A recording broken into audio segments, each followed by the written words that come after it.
Good evening, everybody, and welcome to the first evening of the joint mayor-council budget hearings. And we'll begin the hearing here at 6:01, November 22nd, 2021. I'd like to start off by reminding folks that this is a hearing. If you have questions or comments, please state your name and the municipality that you live in.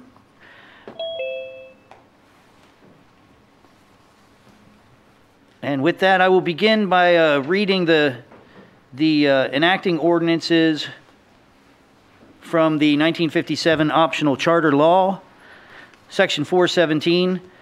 The city budget shall be prepared by the mayor with the assistance of the business administrator or other officer designated by the mayor. Except for the budget for the first budget year after adoption of the Mayor-Council Plan A, the mayor shall, not later than the month of November, require all department heads to submit requests for appropriations for the ensuing budget year and to appear before the mayor or the business administrator or other officer at public hearings, which shall be held during that month on the various requests. In preparation of the budget for the first budget year after adoption, such requests shall be made and such hearings shall be held in February. That was adopted 1961. Except as hereafter provided for, submission of the first recommended budget after adoption of the Mayor-Council Plan A at the last stated meeting in November, which will be November 30th this year, the mayor shall submit to council his recommended budget in the form of an ordinance, together with such explanatory comment or statement as he may deem desirable. After adoption of the Mayor-Council Plan A, the first recommended budget together with the explanatory comment or statement shall be submitted by the mayor in the form of an ordinance to council not later than the first day of March and shall be adopted by council not later than the first meeting of March. That was in the first year that we adopted the optional charter.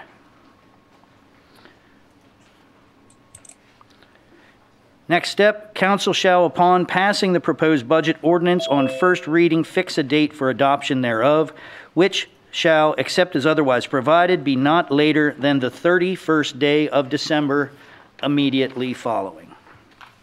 These same rules that the administration prepares the budget and provides it to the city council, the administration as well as each of the elected officials, so city council, the treasurer's office, and the controller's office, they all provide their budgets for the hearing and then for presentation on the last budget, or the last council meeting of November, and we are following these guidelines. As regarding the individuals that will be presenting tonight, the directors shall present and receive any questions directly. Wanted to read a statement regarding investigations and the questioning of other individuals other than the directors. Council may require, this is 1106, Ordinance 1106, investigations. Council may require any city officer, vis-a-vis the directors, to prepare and submit to it sworn statements regarding his or her performance of his official duties and may otherwise investigate the conduct of the duties of any department, office, or agency of the city government. Any such statement required by council to be submitted or any such investigation undertaken by it, if any officer, department, office, or agency under the jurisdiction of the mayor is involved, shall not be submitted or undertaken unless written notice of council's action is given to the mayor. The mayor shall have the right to review any statement before submission to council and to appear personally or through his designee on behalf of any such department, office, or agency in the course of any investigation. So please may we keep that in mind as we ask questions specific to the numbers within the budget. With that, I will turn the hearings over to our acting business administrator, Kim Robertson. And would you lead us through the budget? Sure. Okay. Just a brief kind of explanation of the setup of the 2022 draft budget document. The budget is actually represented just several different ways, depending on the way you want to look at it. We are structured. Hey, turn your mic on, please. Sure. Thank you. Hi again. From the top. From the top. Okay. So, welcome. This is the hearing for the 22 draft budget. I wanted to review quickly the budget document and how it is set up. It's actually 6 sections that are pretty much the same. It's the same budget, but it is expressed in and shown in different ways based on the structure of our chart of accounts. So we have different funds and different departments and different cost centers within our chart of accounts. So that's where you will see in the table of contents the different setups, depending on the way you want to view it. What we're going to work through is going to be the last section that starts on page 128. If anybody who has been reviewing the document has any questions specific to any page sooner than that, please just let us know, and I'll make reference to where we might be able to see it in the last section. Like I said, it's the same budget, it's just demonstrated in different ways. One thing that I did want to take note just overall before we get into the details here is that we've been working hard as the budget team over the last several years to improve our process, improve the technology we use to do our budget, so that we are having a more transparent, more accurate budget and budget process.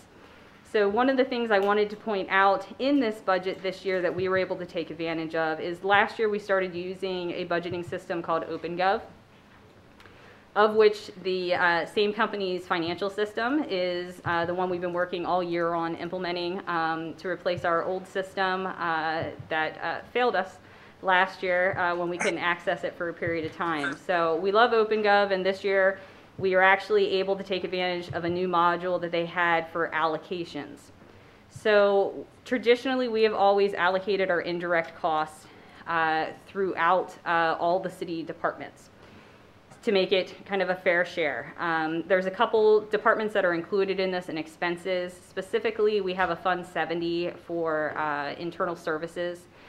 The departments and bureaus that are covered under this would be our part of our business administration, all of our human resources, all of our information technology. I think that's all that's in that. And then we have a separate fund for central services, which we do have a department for, which is pretty much what it sounds like. It's centralized services. Specifically, it's a couple employee positions here in City Hall that interact with everybody. Then we also have the rest of our business administration department and their expenses, and our cost to our solicitor's office, which gets shared. And in our risk management department, we have all of our kind of health insurance expenses, and that gets allocated by the position, and it's calculated in a different module in OpenGov for workforce. But when it comes to our liability expenses, liability insurance expenses, our vehicle insurance, all of those expenses are allocated out by the departments, mainly based by employee count. A couple things like property insurance is by square footage. The thing that is great this year is that a lot of times these calculations were done fairly manually. We had a couple tools that were developed by our IT team in the past that helped us come up with a calculation, but the actual changes of the numbers in the budget were all manual. So this year we were able to take advantage of OpenGov's system in order to assist that, and we were able to set up cost pools. So essentially HR, all of the expenses associated with HR, we pointed out the line items in the system, and then we were able to say we want all of this expense allocated out to all of these departments based on the number of employees they have. So that was a huge help. The only difference that this caused us is in the past, since this was a manual process, in the HR budget you would see all the expenses for HR, and then you would also see revenue coming in, which is essentially where the other departments were paying their share of the HR costs. The new system did not work on like an expense out, revenue in system. What it actually did is you'd see all the expenses for HR, and there's a separate expense line that is actually a negative expense. So it reduces the expenses in HR, and it applied the expenses across the board to the other departments. So that's just one thing I wanted to point out, because if you're looking side to side and you're like, hey, this bureau had revenue last year and they don't this time. Or when you actually look at HR's budget or solicitor's budget and you compare revenue and expenses and you just look at one number, it looks like zero. But when you get into the details of it, you'll see, no, we still have employees in HR, we still have the expenses associated with it, but I'll be able to point out whenever someone's interested in seeing it that there is a separate line now that's essentially HR allocations, where you're going to see a negative expense, which is kind of weird to see for us, but this was how they set up their allocation. They've shared all best practice with us, and we're confident in this, and this has actually helped us across the board elsewhere. So I wanted to make sure everyone saw that. There is going to be a couple times throughout the budget process that I will preface going into a department about maybe some other big change that might be a difference as to how things were structured in the past. But that was the biggie that I wanted to share with everybody. And of course, either tonight or off to the side or any time, we can explain the process and kind of show the difference in the future. So you want to do 2020, the 2020 actuals also issued with that? Yes, when you're looking at the structure of the budget, again, starting on page 128, we took notice earlier. So some people might have heard. In August 2020, we had a break-in here at City Hall, which caused damage to our IT infrastructure, including our financial system that we're working to replace. So one problem that has caused is that we are still in the process of finishing out journal entries from 2020, including those allocations that we were discussing. So if you go through and you see in the structure of this, we have FY19, 2019 actuals, we have FY20 actuals, and you'll see in certain places where it is listed as one of the allocations that it doesn't show any actual in there. And that is a cause that finance has the journal entries, and that's a manual process. The expenses, say in HR, have been spent out, and then at the end of the year, based on the structure of the budget and the allocations that were put in to start with, they're going to go in and complete a journal entry in the finance system that says, all right, we're going to take this expense out of HR and we're going to move it into health and permits and whatever the allocation was determined. So that is a point that when you look across and you'll be like, there was no allocations in 19, but there was, or there was none in 20, but there was in 19, and you know it's budgeted for 21. That's the example of it. So we're still feeling some of the impact of the break-in and the impact to our system. So. And if you would like to help, and you know anybody that has skills in accounting, we are hiring for accountants. We are way down in our department, and which is another reason why some things like this haven't been completed yet. So we have 2 openings for an individual that lives in the city or is willing to move into the city as an accountant for the city. And once again, we'll begin we will begin with elected officials, and please, if you have any questions, please hold them. It will be first the budget team, then council members, and then members of the public can also ask questions. And we will either be able to respond or we will take your questions and make sure that answers are given before the budget is submitted next Tuesday. Mayor, this is the City Controller, Allison Frost. Am I in that lineup as far as budget, council, public? Would I be before public? Oh, I apologize. That's okay. Generally, yeah, I guess these are mayor council joint budget hearings, so you would go right after, you and the treasurer can go right after council, if that's okay? Sure. I just wanted, as far as questions? Yes. Okay, sure. No problem. Thank you.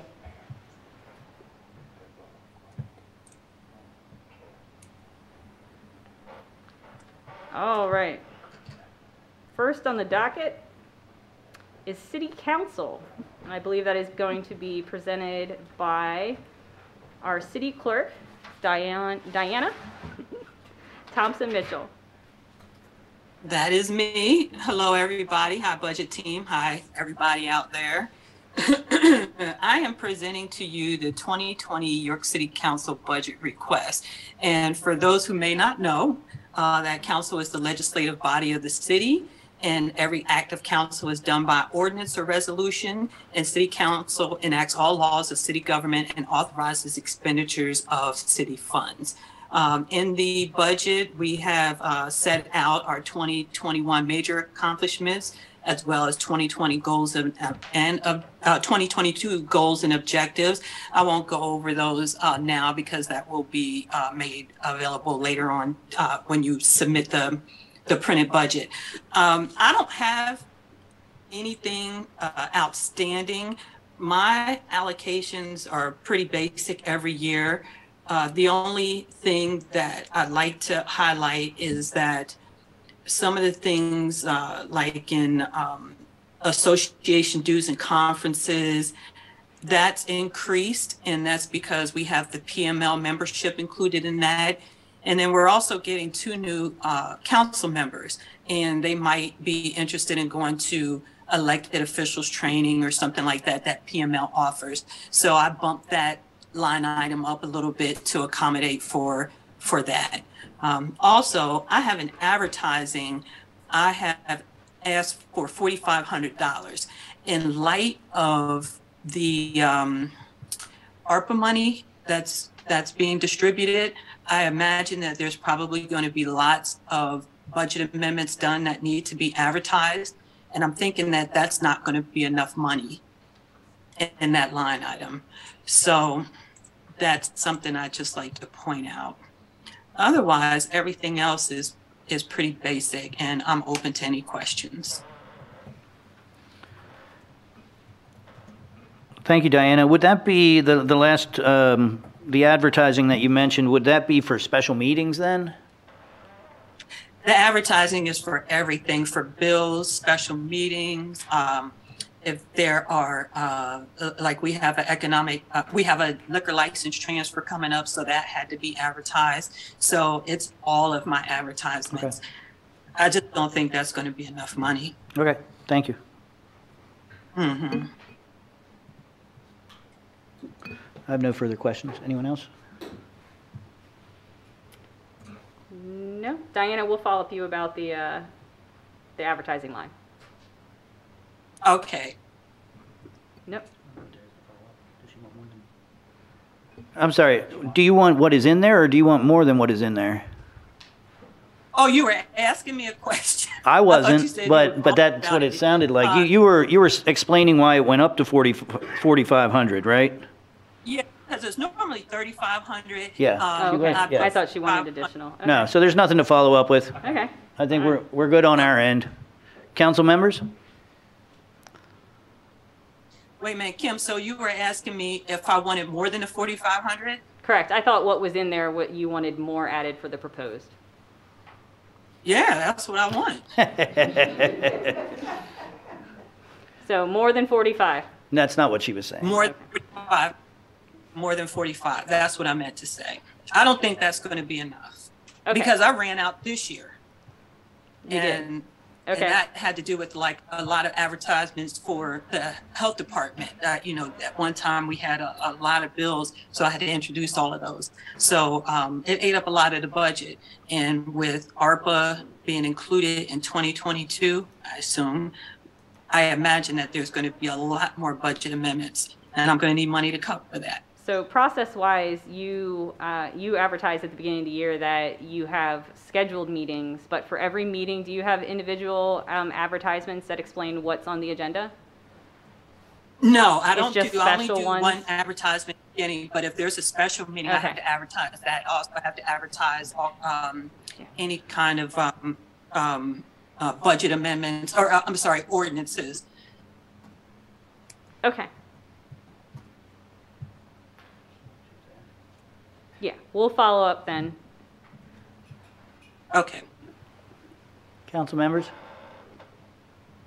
Actually, you can go ahead and guide the process if you want to. Oh, sure. All right. I'll need help. Okay. Council. Yep. Anyone from council have any questions for the city clerk? There was a question that someone asked if the proposed budget is online? It was supposed to be added to the announcement on Friday. I wanted to ask Diane, how much more money do you think you would need? I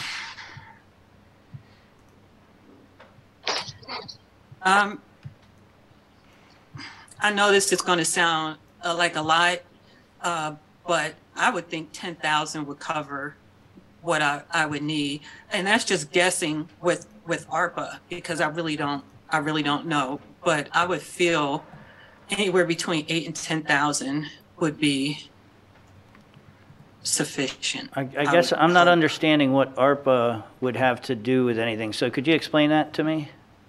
Well, I really don't know. I know that let me ask Kim this, when you start allocating money, ARPA funds, are you going to be amending the budget for that? Would that be coming to council as ordinances? Well, it depends what gets included in the approved budget to start with. And then anytime it's decided that additional money is going to be allocated, then we would do our best to include that in the regularly scheduled meetings as being amendments. It depends on how quickly we need to get something approved. Since as a budget amendment, it will take 2 meetings for it to sit and then be approved. And then it also depends on how many meetings a month council has, as to what we have to work with in order to try to make sure that anything that comes up gets included in your agendas. And that's where it comes in. Anytime you have a budget amendment, I have to advertise that.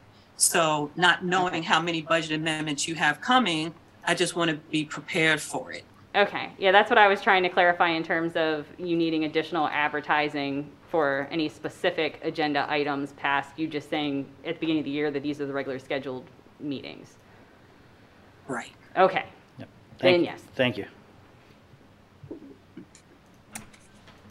Kim, Yes. this is Melanie. Can I just make a statement about the ARPA funds for this, or wait till after council? Let's just wait. I don't think it's necessary at the moment. We can follow up with that offline then. Okay. Thank you. All right, anyone else on council have any questions? All right. Does anyone else? Other elected officials? Other elected officials? I'm actually part of the budget team, Kim, so I'll ask my questions during the budget team That's fine. when the budget team's able to.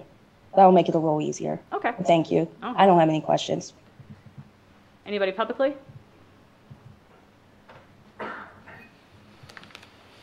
I'm sorry, is the information on OpenGov for the budget?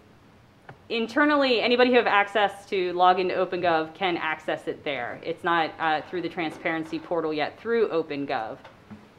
The PDF was supposed to be included on the website, either from the press release announcement or otherwise. I was following up with Ricky about that. So let me see if we can get a link that people can get to.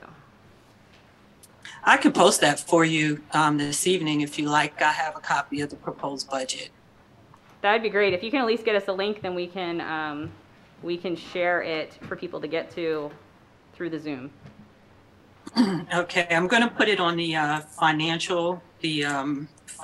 page, Okay. where the budgets are already in our audits. That's where I'm If you just going want to to email add me it. the link, then. Under your Mayor, if I could make a suggestion, since this isn't the budget that's necessarily being proposed to council, and this isn't a final budget, this is a draft document, I would recommend not making that public yet until we have figured out exactly what the draft budget looks like. Typically, it's not made public until there's an actual budget, and right now, this is a draft document. Oh, okay. Okay. Never mind. Scratch that, Diana. Thanks, Jason. Thank you, though.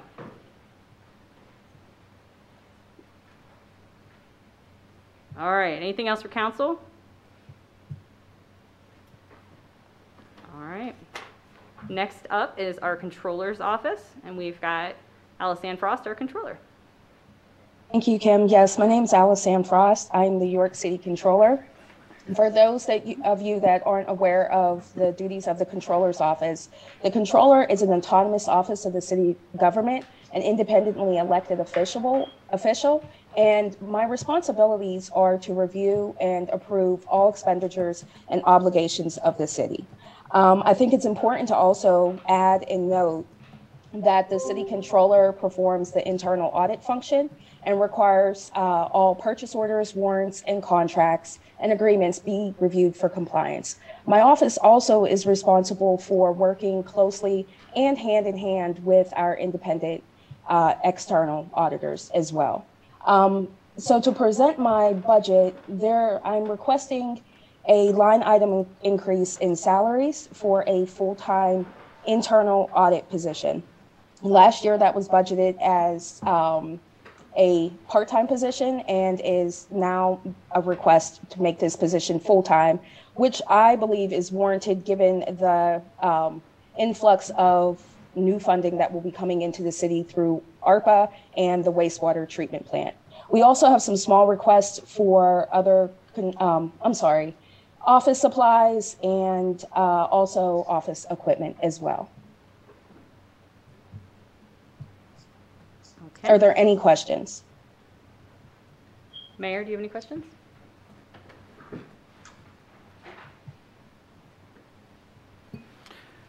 No, I guess the only thing I have is it is adding a full-time employee, which we've discussed. So I guess the long-term sustainability I have a question about, but Sure. I'm open to giving a shot and seeing what benefit that the city gets from your person here. And but I don't really understand the long-term sustainability plan for this new position. No, I think that's a great question, Mayor. Number one, I think looking at this position, number one, we've gone from part-time to full-time. But if we're going to look at this position as what the long-term sustainability plan, I think we should be looking at the long-term sustainability plan for any position in the city. And I think you kind of answered the question about the need for the auditor. We have more funding coming in than ever before. We're going to see a benefit from this auditor, making sure that we're keeping track of that funding and how it's being utilized. Well, you are aware that we're contracting out for special auditing of all the ARPA money. So that wouldn't be an additional task. That's an external auditor. That's an Yeah. external auditor, does not serve the same function as an internal auditor. And more than happy to sit down and go through what an internal auditor function and an external auditor function does as well. And I'm sure our external auditors would welcome an internal auditor. Well, we would too. We just got to figure out how to pay for it. I think that's the same case for all positions in the city. Yep.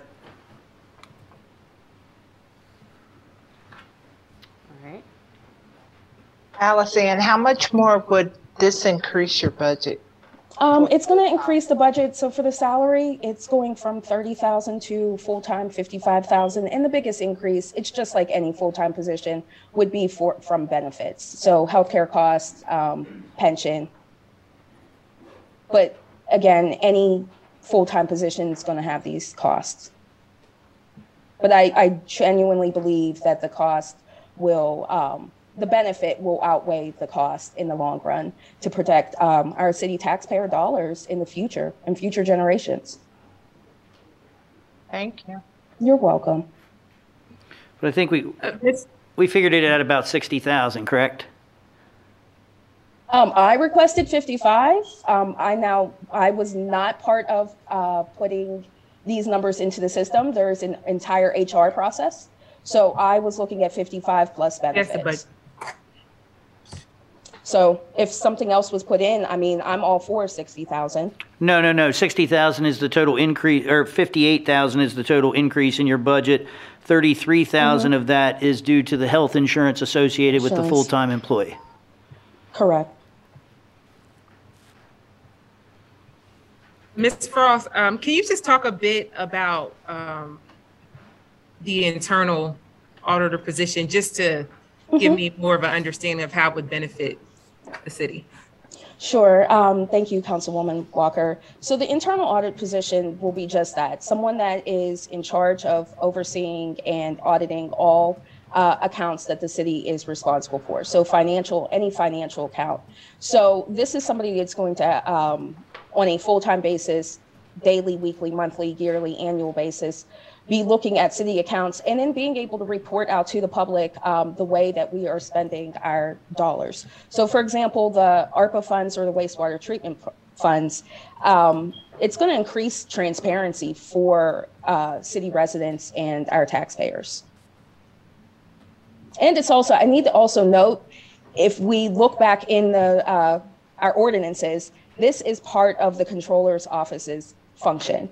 As we are increasing the amount of money that's coming into the city, this is no longer feasible to be a one-man or something that only one person is doing. So I have one full-time deputy controller.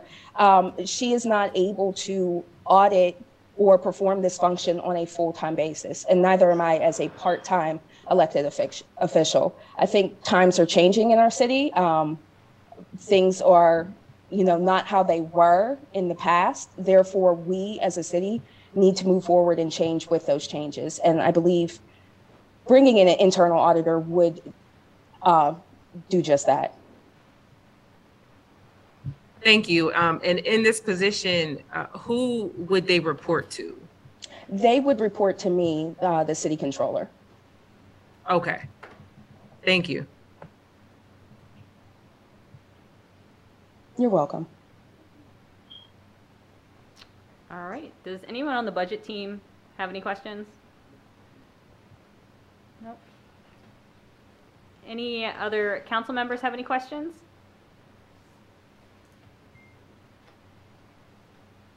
All right. Does anyone of the public have any questions for Controller Frost?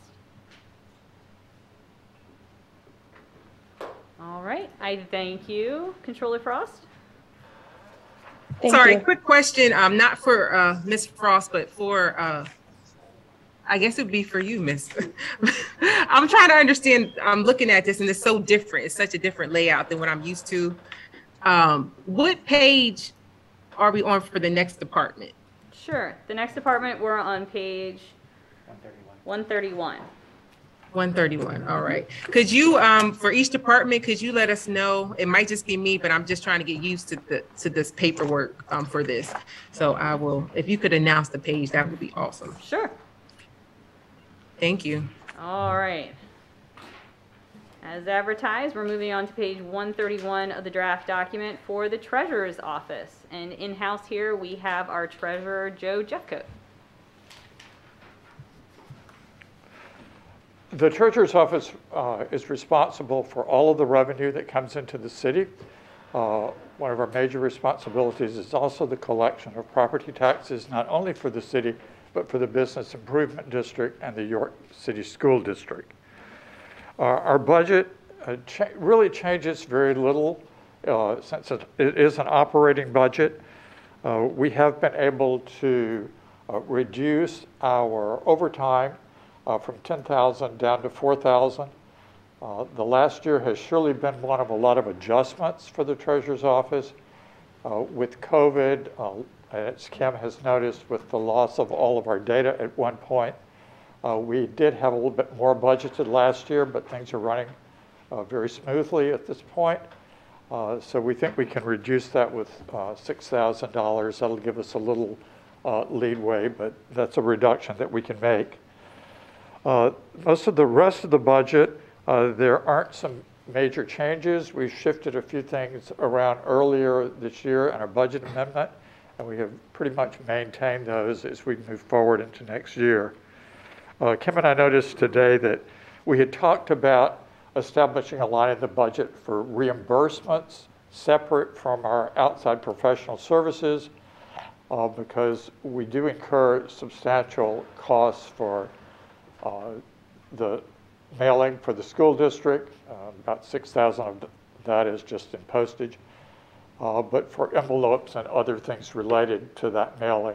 We do get all of that money back. If you'll notice on the flip side of the budget, there is about $90,000 that's income as part of our, so that is in as our reimbursement. We have made some major changes this year as well. We decided perhaps we didn't have enough to do with just putting in a new accounting system, so we're putting in a new tax collection system as well. We hope we'll wrap that up by the end of the year. It's in the process right now, so we may have a few lingering expenses for that. This was really not our choice. This was the choice of the software that we were using. They discontinued support of the software, so we've had to make a few changes there. If you look at our revenue, I think we're pretty much on for this year. In fact, as of the 15th of this month, we only needed another $188,668.09 to meet our budget goals for the 2021 year. We have adjusted those slightly for next year. You can see those in the budget. These are not major adjustments, just a little up, a little down. We did really well from the increases that we made last year with some fees that we had changed that the City Council had approved. So we've been able to increase our tax certification, copies, and some just small things like that. Any questions on what you see? No, but just for clarification, because you said it like it was our choice, but they discontinued all support for our existing software, so we really didn't have much of a choice. We had no other than choice whatsoever. yeah. You said it was a choice. It really wasn't a choice. No, it wasn't. Okay. Just wanted to clarify that. Any questions from the budget team? Yeah. Forgot who I was. All right. Any questions from council? Oh. Sorry, yes, I trying to get myself off mute. I do have one question for Treasurer Jeffcoat. Treasurer Jeffcoat, just as far as revenue, I know Kim had mentioned earlier 2020, we understand why revenue's not posted because of the break-in. But would it be safe to assume or to say that all revenue for 2019 has been posted into the system? Since the Treasurer's Office does not post revenue into the system, I can't answer the question.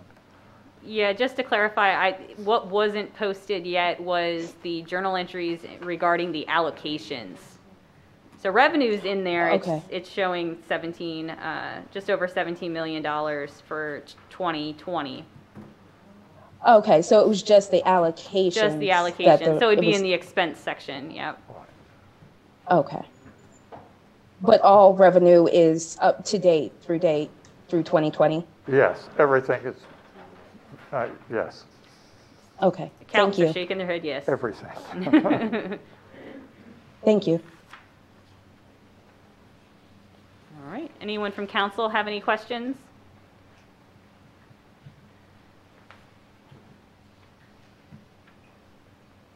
Okay. Anybody from the public? So for the allocations aren't posted. That's what you're saying? Just for 2020, the expenses of the allocations in the departments that would have been budgeted have not been posted. So if you go through, I'll point that out the next time I see it. Even on this budget on page 131 that we're on, if you look down in expenses and you can see central service allocations, it's 43190. You can see that there's a posting of $12,103 for 19. There's nothing for 20. And then you go into the budget for 21. So that's the perfect example that there's going to be a journal entry that's going to post in there the Treasurer's Office share of the central service allocations once that's completed. But there are also areas where the 2019 are not completed. Is that part of the switchover in the systems?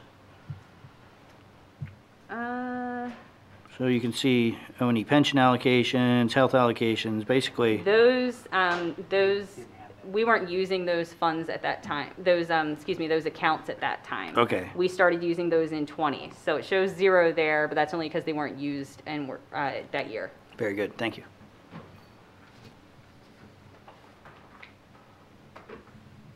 Any other questions from council? All right. Mr. Jeffcoat, just a quick, because I might have missed this, for the tax revenue loss, can you talk a bit about that for 2020 or 2021? The tax revenue law? Loss. Oh, actually, we did not really suffer from a loss of revenue. We made all of our projected revenue was received, all the receipts that we had estimated at the very beginning of the year. So there was really no impact on the treasurer's budget or the revenue.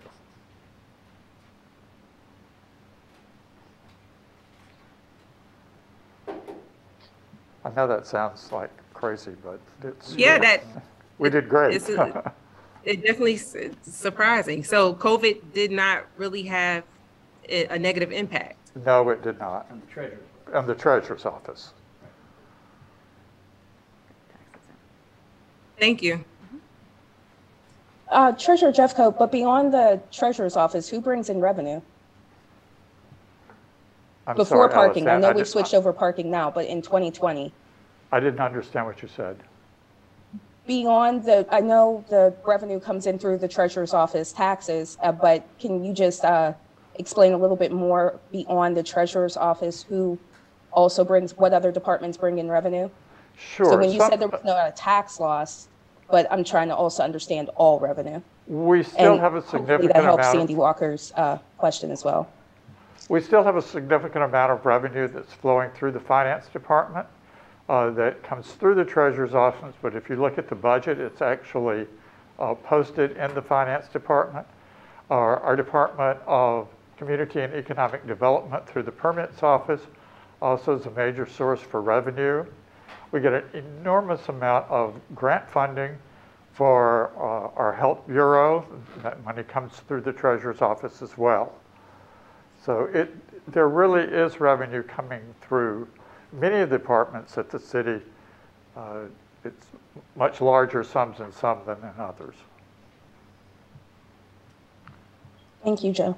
Thank you, Treasurer Jeffcoat. Thank you for the clarification too. All right, any other council members have any questions before we go to the public?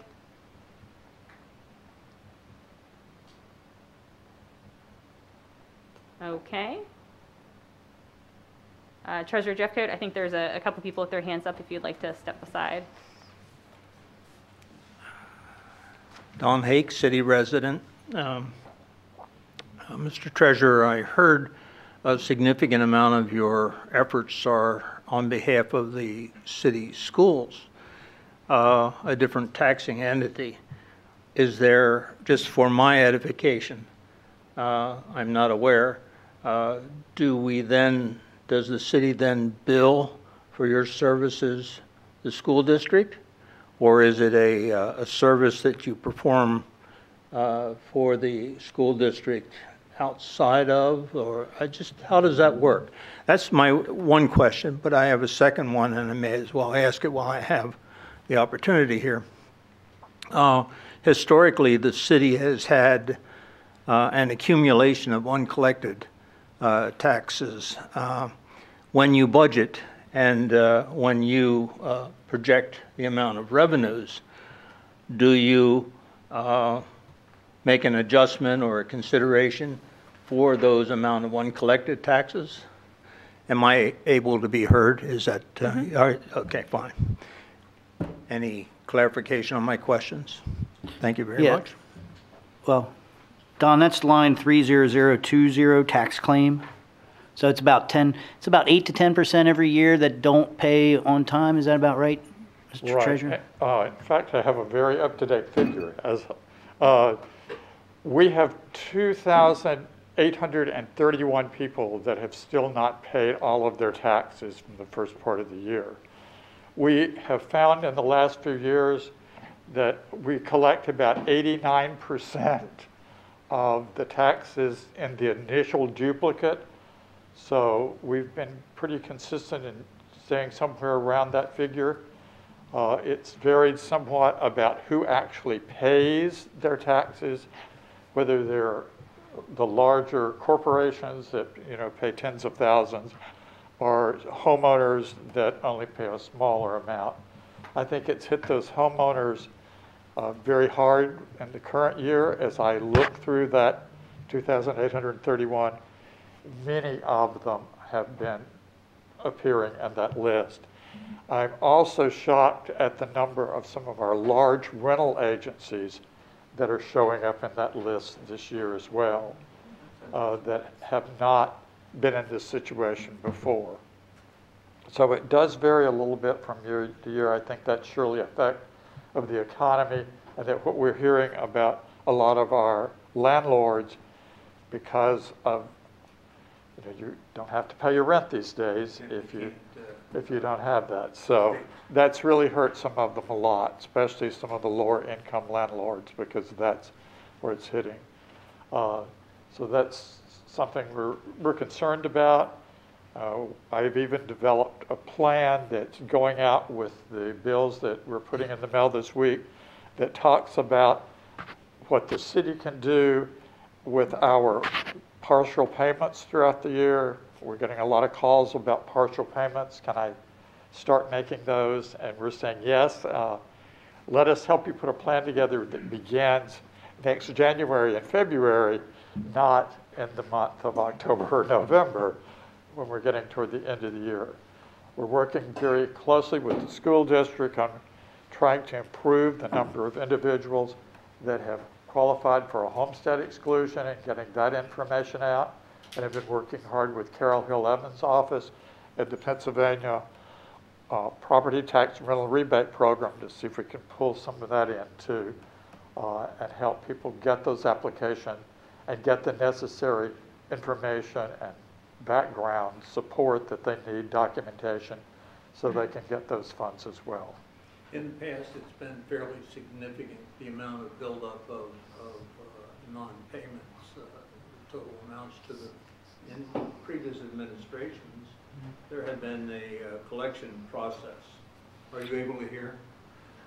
Yeah, I'm able to hear, but things have stayed pretty steady. We're always right around 10% of, I mean, since I've been on council, so, 10. It has improved. That's my question. No, it's not improved. It's about the same as it's been historically. Yeah, and you do realize, Don, while it can hurt the homeowners or the businesses, it's actually a benefit to us when people don't pay. Oh. Yeah, because we get 10% more than they owed. The penalty is 10%. So we've been on this cycle for decades of 10% of the people being behind. And that is actually a huge benefit to the general fund of the city. Well, not a huge benefit, but 10%. Assuming that they finally pay. Right, and they do. I mean, what is our 10% doesn't matter if you don't get any. Right, but they do pay. We've got a 98-point-something percent Yes. collection rate. Okay. Then my second question had to do with the payment of his costs. Yeah, and he gets paid by the school district. Yes, yes, I bill the school system for all of their direct expenses, a prorated share of the allocation cost, a prorated share of the staff cost for myself, the deputy, and one clerk. That's interesting. Okay. We also have an agreement with the Business Improvement District. We have an annual contract for them, and we also bill Downtown Inc., and that's another way we generate income. Thank you. I just have a quick question about. This is a hearing, so can you please stand up and introduce yourselves, say where you're from, and then. Hi, Jada Richardson, city resident. I just have a question about line item 35330. It's for county tax collection fees. From fiscal year 19 to 20, the line item decreased and then it is gone. So I'm just curious what happened to it. They're collecting their own taxes now. Okay. There was a line in the law that gave counties of third-class cities the opportunity to collect their own taxes if they so chose. And the county treasurer's office decided that they would like to collect them. They also collect taxes for a few other boroughs and townships in the county, So it was just an additional way for them to really, they wanted to control their expenses and felt that they could control them better. Okay, any other comments from the public? All right, thank you, Treasurer Jeffcoat. Thank you. We are going to move on to page 132, and that is the mayor's office.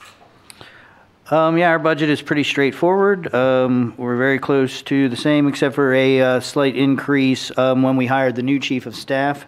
It was a couple of years later, and it cost a couple dollars more.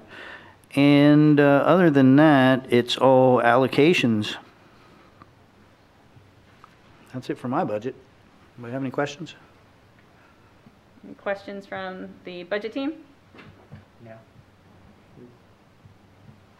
Yes, I have a question. Mayor, you said the position cost a couple dollars more. Could you just speak to how much more? We were checking into that earlier. I'm going to say about 4,000.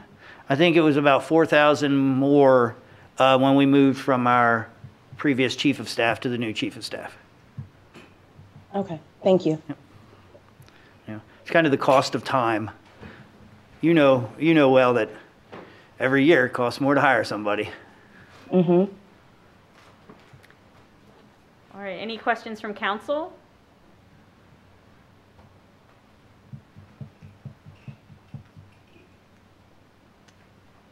Okay. Any questions from the public?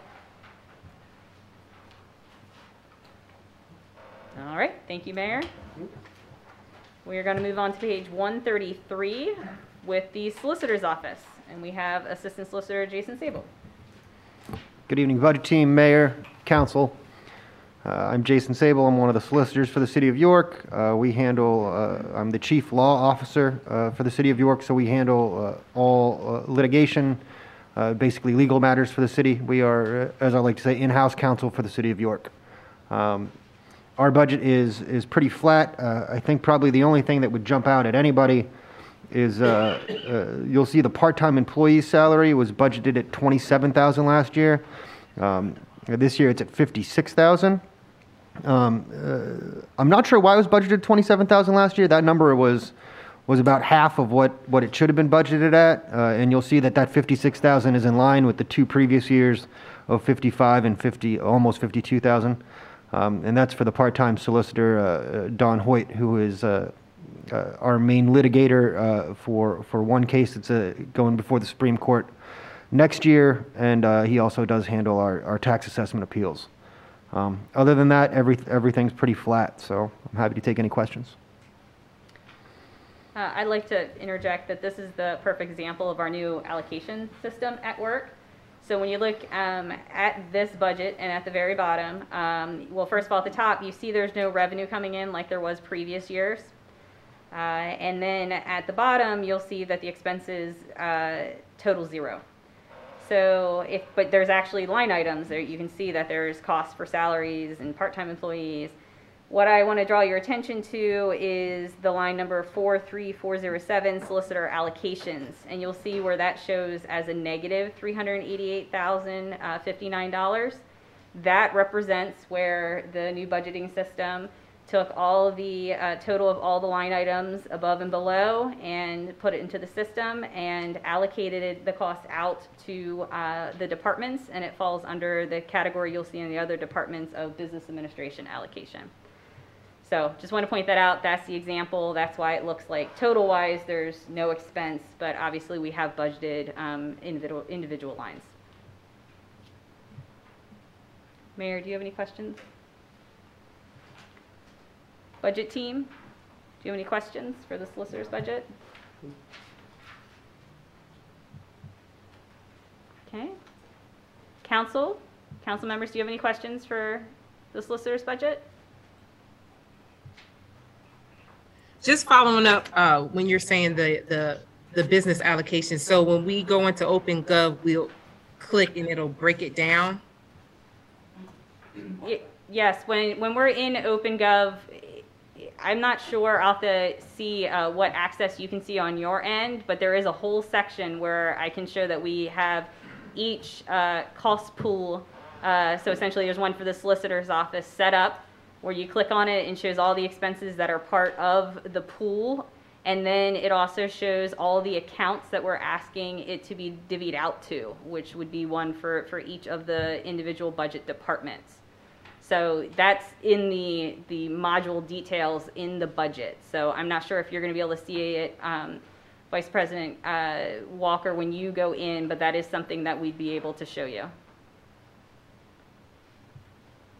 Thank you. Mm-hmm.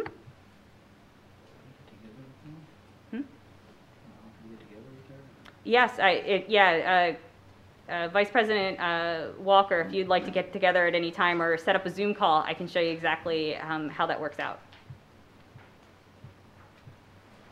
Okay, sounds good. I'm logged in now, but it's not, I'm not seeing anything, so I'm not sure if information has been uploaded yet or. It's there. I'm just not sure with your not having administrative access if you can see the detail or not. So I'd have to look. I'm so used to what I see when I go in, so I'll have to look into that. Otherwise, I'd be able to share my screen and show you what's kind of like in the backup of the setup of the budget.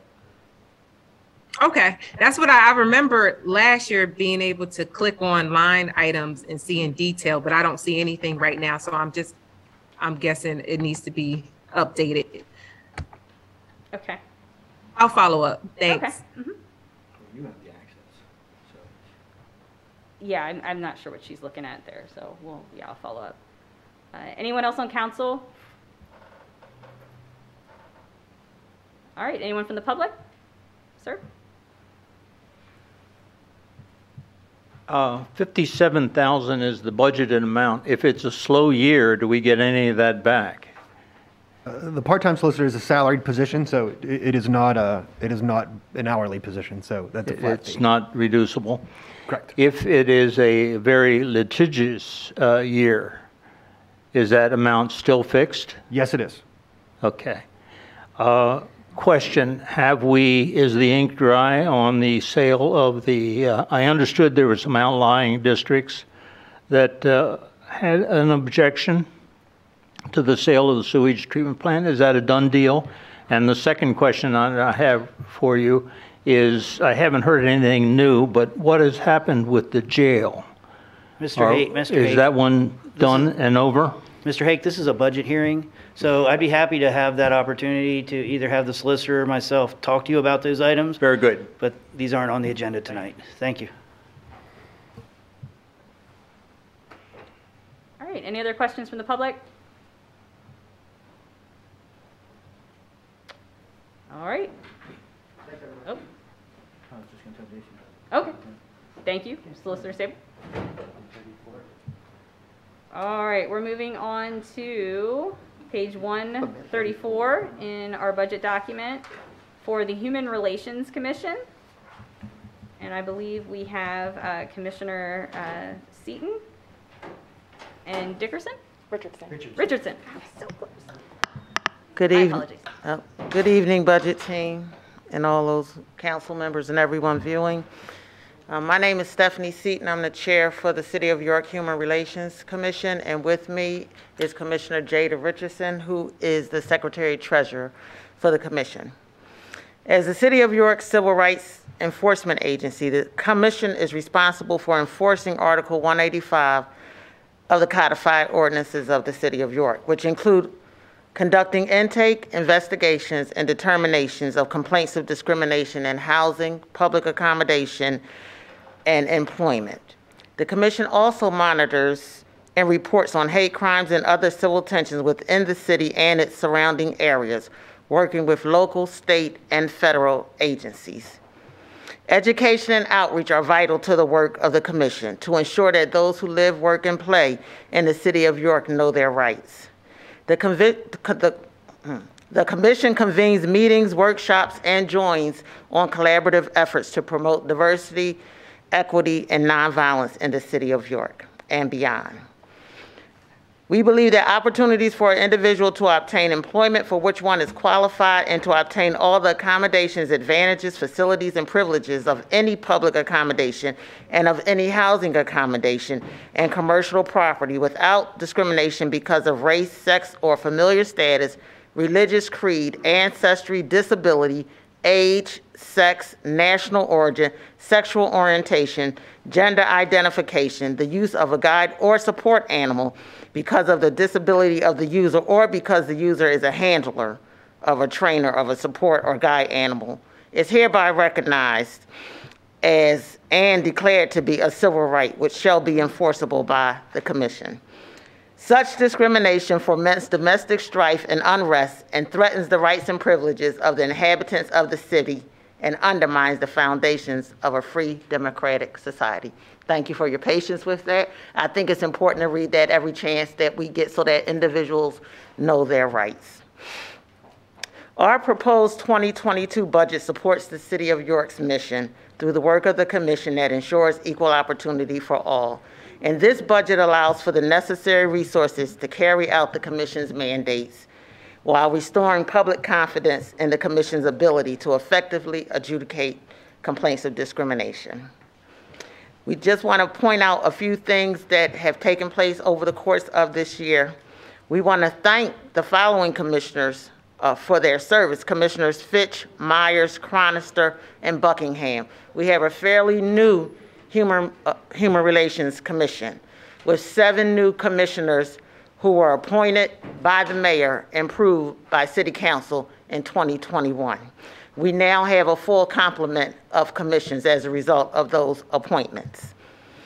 We want to inform also that we had a finding of probable cause that was upheld by the York County Court of Common Pleas, and that's important to note because that shows that the work is being done. Complaints are being investigated, and when the individual respondent has not agreed with our finding, they have the right to appeal to York County Court of Common Pleas.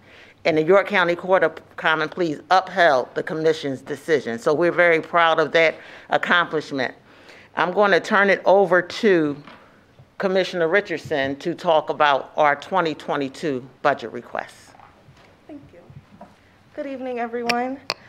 So as you can see, we have about a $75,000 increase in our budget. That's because we are hiring right now for 1 full-time and 1 part-time employee to be housing and eviction counselors within the Commission. We're expecting about $50,000 from ARPA funds to cover those positions in addition to other increases in revenue. But that's essentially where you see the increases in our budget is for those new employees, and then you see some increases in our training and then association dues just to help get our new commissioners up to speed and make sure that they're abreast of all of the rights that they are working to enforce here in the county. In the city. Are there any questions?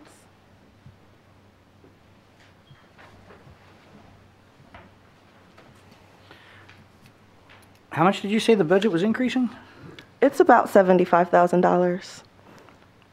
I see it as $175,000. What am I missing? Oops. Well, what's going on here is twofold. So, my bad. mid-year there was a budget amendment that was presented to council and approved, and it was 2-step. First of all, we came into the year budgeting for a full-time administrative intake support specialist and a part-time investigator.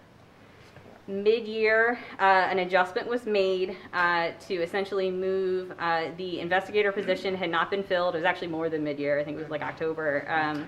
That it was not filled. So a budget amendment was done to move what was originally in the part-time employee line item up to the full-time in order to cover the remaining of the year's salary for a full-time investigator. So going into 22, you'll see that obviously there's a big jump from what was budgeted in 21 to 22 because that's a full year of 2 full-time an admin intake support specialist and an investigator. Now that money though was supposed to come from the increase from the part-time to full-time. I thought was out of the ARPA account. That was a discussion that we had with the Human Relations Commission regarding the amount of time that would be put towards housing issues, particularly with the moratorium on rent going out. So how did that money end up in the general fund? The second amendment that was done mid-year was to add funding for a full-time and a part-time housing eviction counselor. And that was done with ARPA funds. And you'll see that it's like 8-10 lines up from the bottom of 134. It was under cost center 0000 none.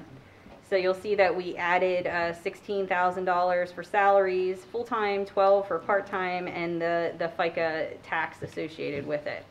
So that was done for 21.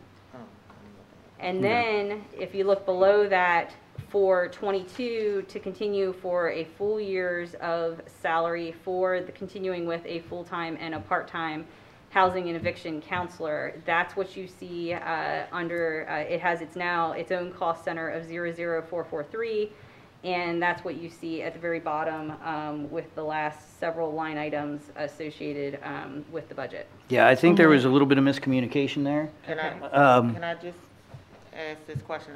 It was my understanding that when the position that we have filled now, the current full-time investigator position, that half of those funds were because it went from a part-time investigator to a full-time. Yeah, that was the discussion that I had with the previous commissioners and the discussion that I had with the existing commissioner. So we should look to alter that to reflect that the full-time investigator is going to be also helping with housing eviction counseling services and overseeing the housing. Well, we haven't really talked that much about that yet, but overseeing those activities. So let's figure out what we can do there to just, I mean, the amount will be the same, but we're just shifting funds. But just to clarify, half is coming from the general fund and half of that will be from the ARPA fund. We didn't say half, we said to fulfill, I don't remember what the original salary was versus the full-time salary, so whatever the difference is, whatever the delta was. Between the part-time and the full-time. Yeah, it was going to come from ARPA, and then the associated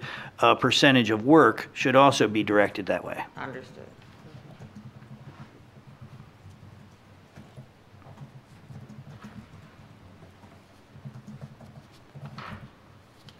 So just to clarify again, you go to the whole way to the bottom of your budget overall, then there is a jump, but the big portion of that is the addition of the 22 ARPA funds for the one full-time and one part-time housing eviction counselor.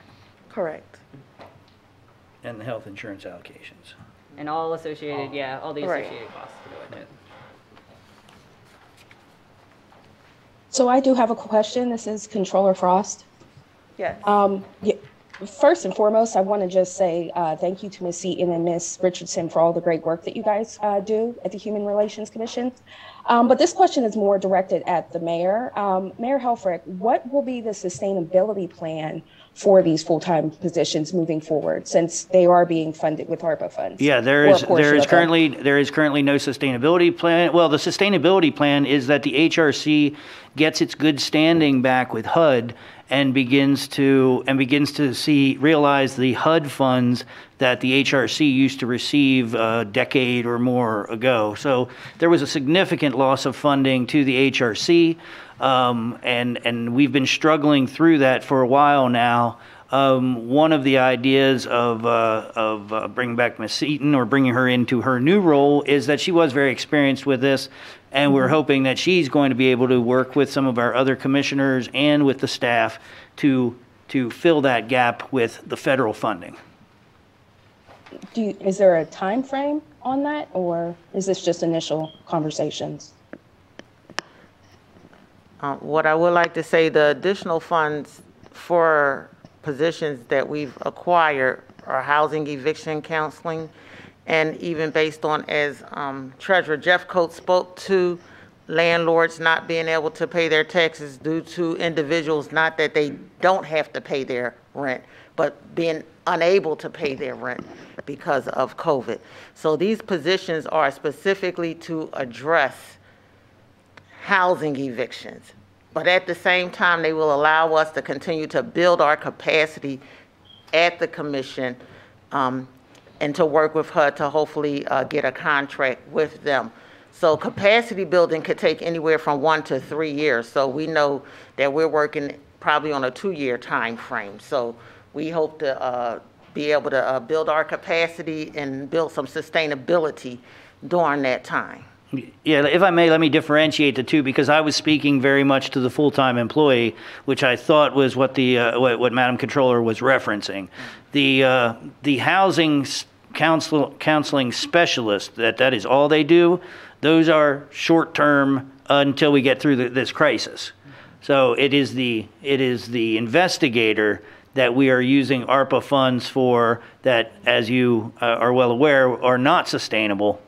And the sustainability plan for that one position is to get ourselves in better graces with HUD and return some of the support that we used to have from HUD to the HRC. Yes, thank you. Thank you. Any other questions from the budget team? No. Any questions from council members? No question, just more of a comment. That did give more clarification. I remember when it came before us a couple of months ago. So now I have a better understanding of what the direction that HRC is looking to go into with the relationship as far as HUD. So hopefully we'll be able to get there. Thank you for what you do. And we're glad again to see that the commissioners are at a full complement now. Thank you. Thank you. Any other questions of council or comments? Any questions from the public? No? All right. Thank you, commissioners. Thank you. Treasurer Jeffcoat, do you mind being included in the call for public comment? Sure. Is that okay? Since there's just two of you that kind of... Just let us know You just don't have fit. any questions. All right. We are going to skip past business administration for today and address that tomorrow. So now we are moving to page 151, which will bring us to the very beginning of Economic and Community Development, the Department of. And representing is our, can we consider you new still? Yes. Yeah, yeah, right? I've only been here 4 months. Still. We have our director, Nona Watson. Thank you. Good evening, everyone. I just ask that you are bear with me as I want to give an overview of our bureaus, and in that I want to include some of our accomplishments from 2021 and then some of our goals for 2022. The mission of the Department of Economic and Community Development is to produce and preserve opportunities for affordable housing and economic development, and to revitalize neighborhoods in the city of York. DECD, which is us, focuses on 3 strategic objectives: producing and preserving the supply of quality, affordable housing, increasing home ownership opportunities, and revitalizing neighborhoods, promoting community development, and providing economic opportunities. There are 5 bureaus that fall under DECD, total of 55 employees. Bureau of Economic Development, Bureau of Health, Bureau of Housing Services, Bureau of Permits and Planning, and Bureau of Planning and Zoning. In 2021, our Bureau of Planning and Zoning hosted 10 neighborhood walks and conversations and hosted 10 topical workshops to develop problem statements and brainstorm strategies as part of our comprehensive plan process. In 2022, we will adopt a comprehensive plan to guide planning, projects, and policies in the city for the next 20 years. Update the subdivision and land development ordinance and zoning ordinance to reflect the comprehensive plan's goals and objectives. Undertake various planning documents to achieve goals of the comprehensive plan.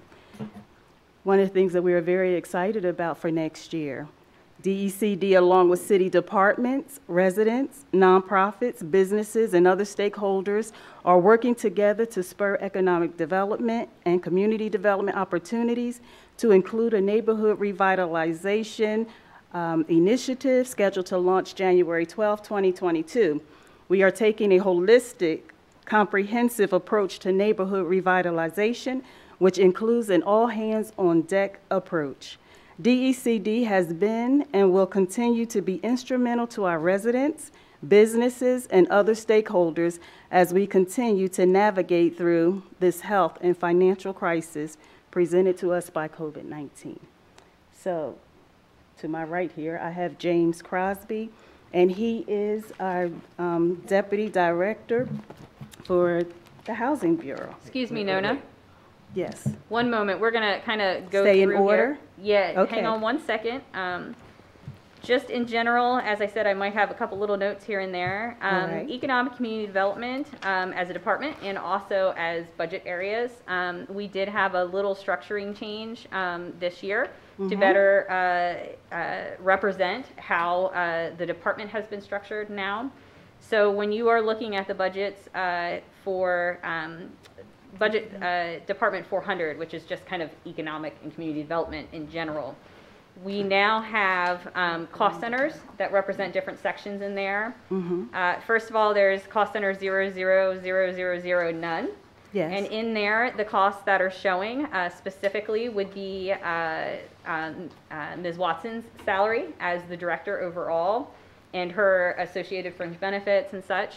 It also includes a portion of the office coordinator that works with permits and housing and economic development. So that's what's included. And then also in the 0000 cost center is any kind of shared expenses for the department in terms of like office supplies. They all share kind of a big area. So instead of having individual budgets where our office coordinator would have to be like, there was one pack of pens here and one here. We just decided that as a whole, you guys share an area, you share office supplies, those kinds of expenses, that's all falling under the none cost center. Yes.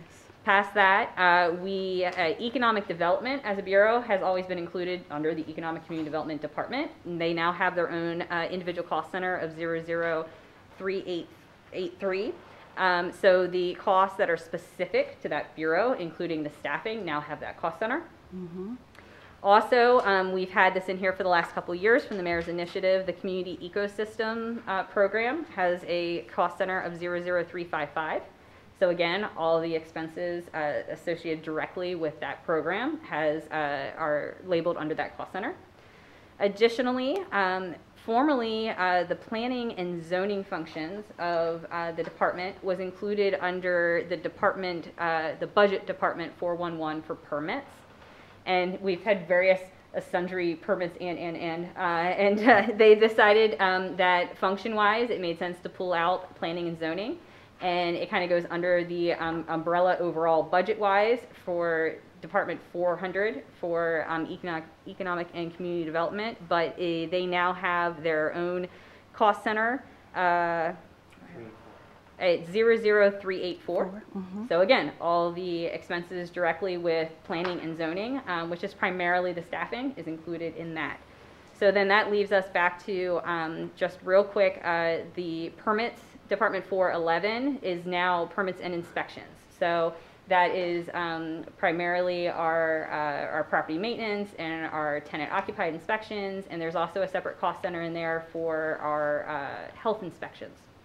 So just structure wise, I wanted to throw that out there because you will see, you know, where there was budgets in 21 in some areas, but there's zeros in 22. And then that's because most likely you have to go back into 400 and you'll see the opposite.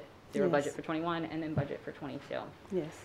So structure-wise, along with our budget document, the first section that we're going over is just economic and community development 400, and we have just the 0000 cost center, which, as I said, consists of expenses associated directly with Ms. Watson as the director's salary, a portion of the office coordinator that's shared, their associated fringe benefits.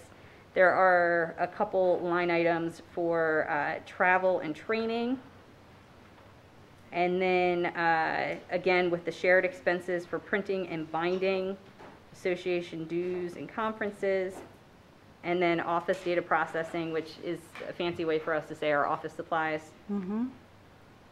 But that's the first section that I believe we should review.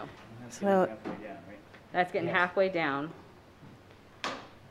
Which I think is pretty straightforward, so thank you for that overview. So I guess the question is if there are any questions in reference to that section. Mayor has none. Budget team? Yeah. Extended budget team? And council?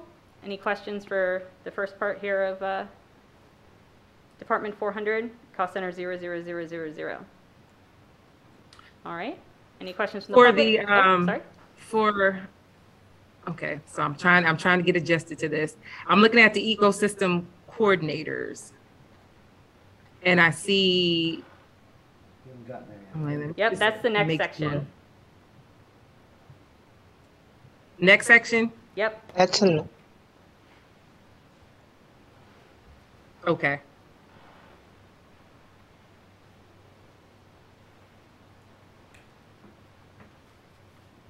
All right. Public, any questions about the first section? Sir?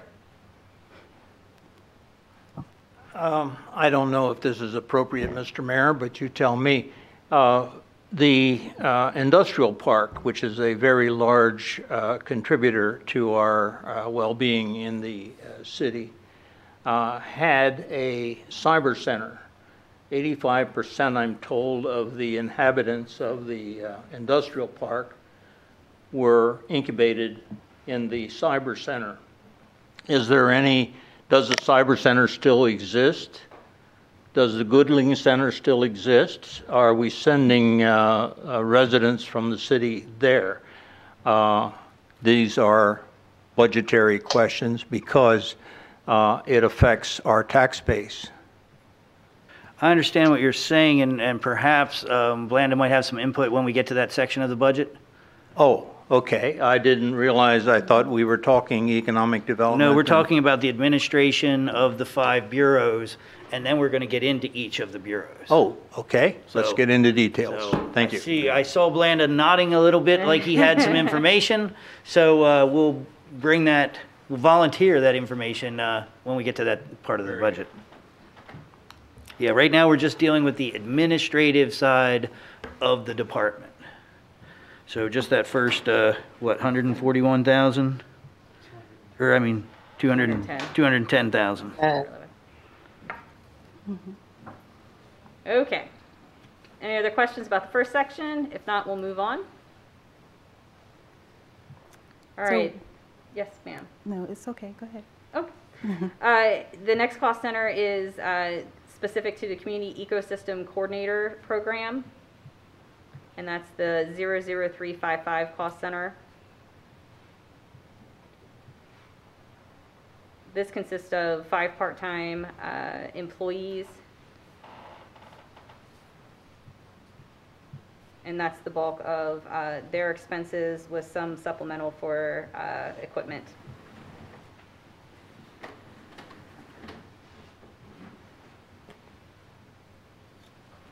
Any questions? Budget team? No. Extended budget team or council? Any questions about the ecosystem coordinator section?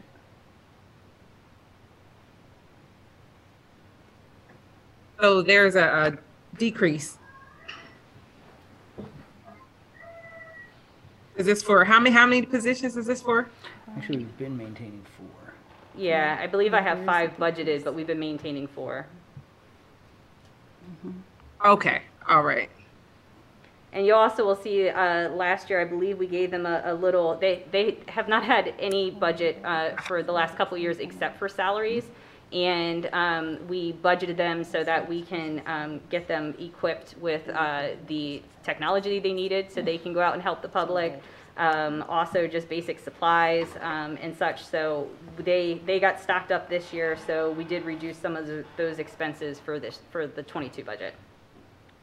And just for a little explanation, this program is 100% funded by outside contributions, not funded by general fund at all. So, and it was a program that was off to a good start, and it's a face-to-face kind of a resident assistance program. And also it helps build programs within the different neighborhoods that can assist the residents, trying to connect people that have programs with locations that can provide resources to either the families or the children in the neighborhoods. So as you can imagine, being a face-to-face program, it took quite a hit during COVID. So we've adapted. Each of our ecosystem coordinators have adapted in their own neighborhoods. However, we are trying to bring them back around to the original program, which was to be really getting to know the neighbors, particularly in our lower income neighborhoods that can use assistance and may not be connected with the programs that are currently available. So that's really the goal there, and we're in talks hoping to expand that program. Thank you. And this is all still funded through WellSpan? Correct. Thanks. And as a comment for budget team, it does look that we are missing the private public contributions in the revenue. So we will fix that. Thank you. That's kind of where well, it's not new revenue. It's I was going, but revenue, right? Yeah, we will confirm that it's because we got money in 21 that would be a fund balance for 22. So we'll confirm that.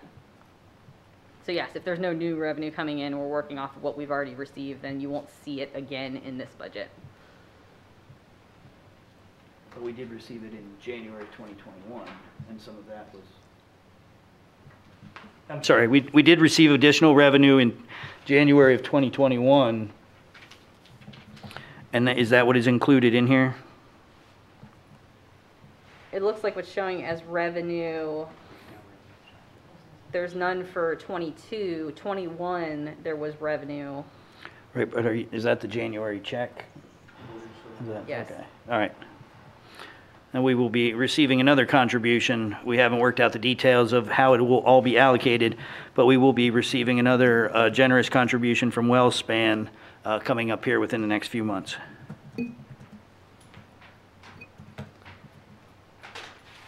Okay. Any other questions from council regarding the community ecosystem program and its budget? All right. Any questions from the public?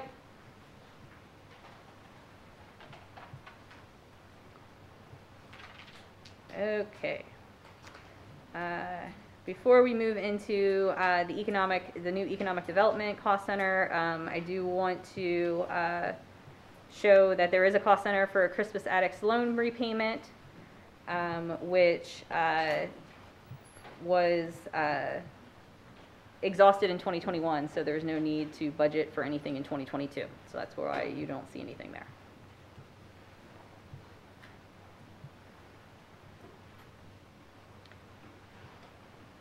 So then, is there any questions about that? Don't want to glaze over it. All right, the next section of Economic Community Development's budget would be the Cost Center for Economic Development, 00383. Nona, did you have anything specific that you wanted to share about this? No, I think there are no increases in salaries or anything like that, and it just covers just the salaries and fees collected in that section. And as reference, as you see, there was no historical information for this group. If you go back up to the top to Cost Center 00000, none, you'll see that, say for salaries last year, it was $249,029 was budgeted, and then this year it's $109,619. You'd have to combine the folks, the amounts included in the economic development cost center with the 000 to give you a representation of the difference between the 2 years.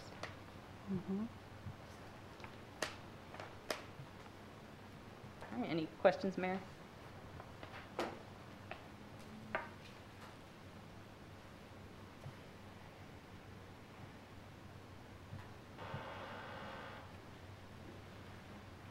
I guess my only questions would be the revenue. Where are we locating revenue?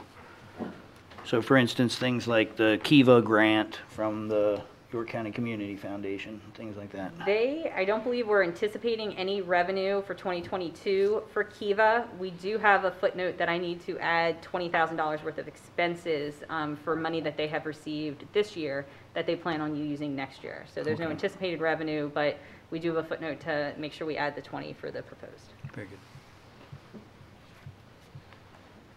Okay. Any questions, budget team, about Econ Dev? Well, do you want to take the opportunity to respond briefly to Mr. Hake's question about the Cyber Center? Oh, Landon Ace. Yeah. Hi, Landon Ace. I'm Chief Opportunity Development Officer, Bureau of Economic Development, former neighbor. The Goodrich Center. The Goodrich Center was technically out on Roosevelt Avenue, where I used to be employed. The Cyber Center was out on Pennsylvania. Yeah, exactly. They were combined together, right? That was an initiative. It was an incubator that provided small business services, startup costs, shared services, shared copiers, shared receptionists. That, and in fact, I just looked it up. That building was actually sold to Hack in 2009. Yes. So when I came here in 2005, I was vaguely aware of the program. It was a different department from mine, but that had died off by about 2007, 2008. Because of lack of funding. Any kind of incubator or support mechanism like that needs subsidy. And apparently that was federally funded at one time, and that subsidy died off. It began as a racquetball court. There you go. Right, but there was no, I mean, yeah, there's been no revenue loss. But it's also accounted for a growth in your industrial park. It's a very important genesis. And we have sufficient areas within the city for a business park that we could plant in the middle of it. The Cyber Center. Any incubator, any incubator will help grow more businesses. It's economic gardening. Yeah. Thank you. Thank you, Mr. Nace. Is there any questions? I forgot where I was at. Budget team? No. No.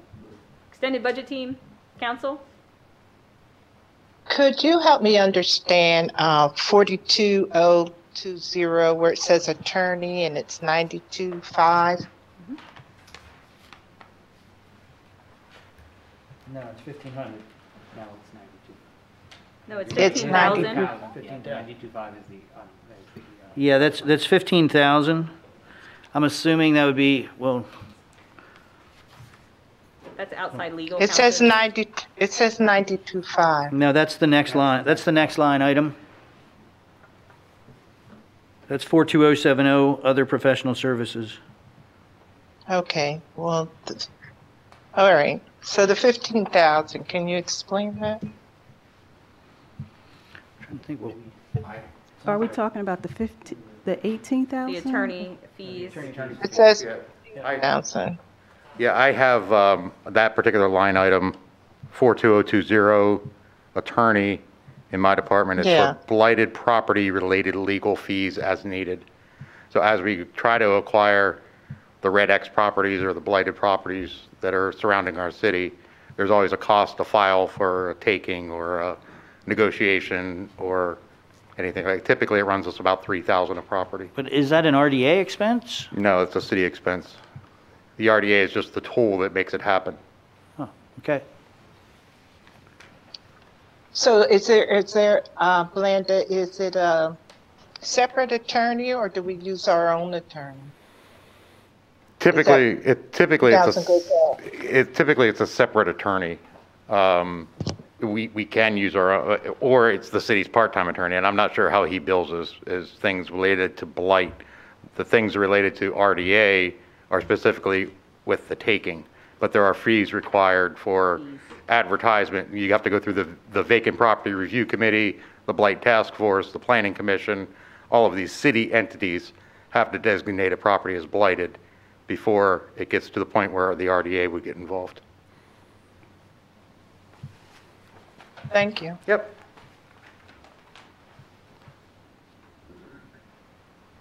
Any other questions from council?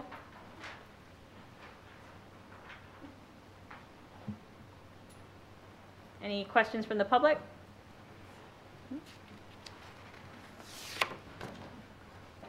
I'm tired of getting up and down here. Consistent with my former question, is there any initiative for a business park somewhere in the city? I can name 3 tracks that I could That's a long suggest. conversation, Don. It really isn't tonight's conversation. That's a question that I would ask our Economic Development Director. Okay. Do you want to talk later, or do you want to do it now? Go ahead. Well, no, it's not part of the budget. It's not part of the budget hearings. Okay. That's what I was saying. Well, it's a very specific process we have here, Don. You know, this is about, tonight's about the numbers and whether or not we're all agreeing with them and understanding them. All right, any other questions from the public? Yes, ma'am. My name is Chastity Frederick. I'm a resident of the City of York, also an employee of the City of York. I just had a question. It was really helpful for me to hear from the other presenters this evening about what each department does, and I was wondering if we could let Ms. Watson finish telling us what each of the bureaus underneath her do.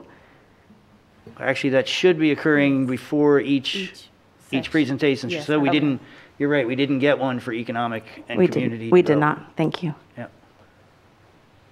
Before we move on, can I ask the question again about the 92.5, where it says other professional services? Yes, I can explain what that, the itemization of that is. Specifically, there's $2,500 for the maintenance of a website, $25,000 for miscellaneous pen grant and administrative services, miscellaneous market support. There is $5,000 for marketing of a comprehensive plan to others and general promotion of city vision. $15,000 to create a schematic and pro forma for the opportunity zone developments in the city/RDA owned parcels. $25,000 is in the budget to create a job training opportunity with another organization, possibly rent a subsidy for space. And lastly, it's $20,000 to engage with the neighborhoods and create projects for desired businesses in conjunction with zoning update. So it's miscellaneous expenses where they would use utilizing other professionals to perform the services. It sounded like planning. This is very similar to what was part of the package for other professional services in previous years for in economic development. So what I'm hearing is while we separated the planning out, some of the same expenses remained in this budget, but will be utilized through the planning processes. Yes, they're very closely tied for the projects that are included. All right, very good. Did that answer your question, Councilwoman? For right now, if I have any more, I'll text you, Kim. Okay, perfect. Yes. Any other specific questions about the budget for economic development?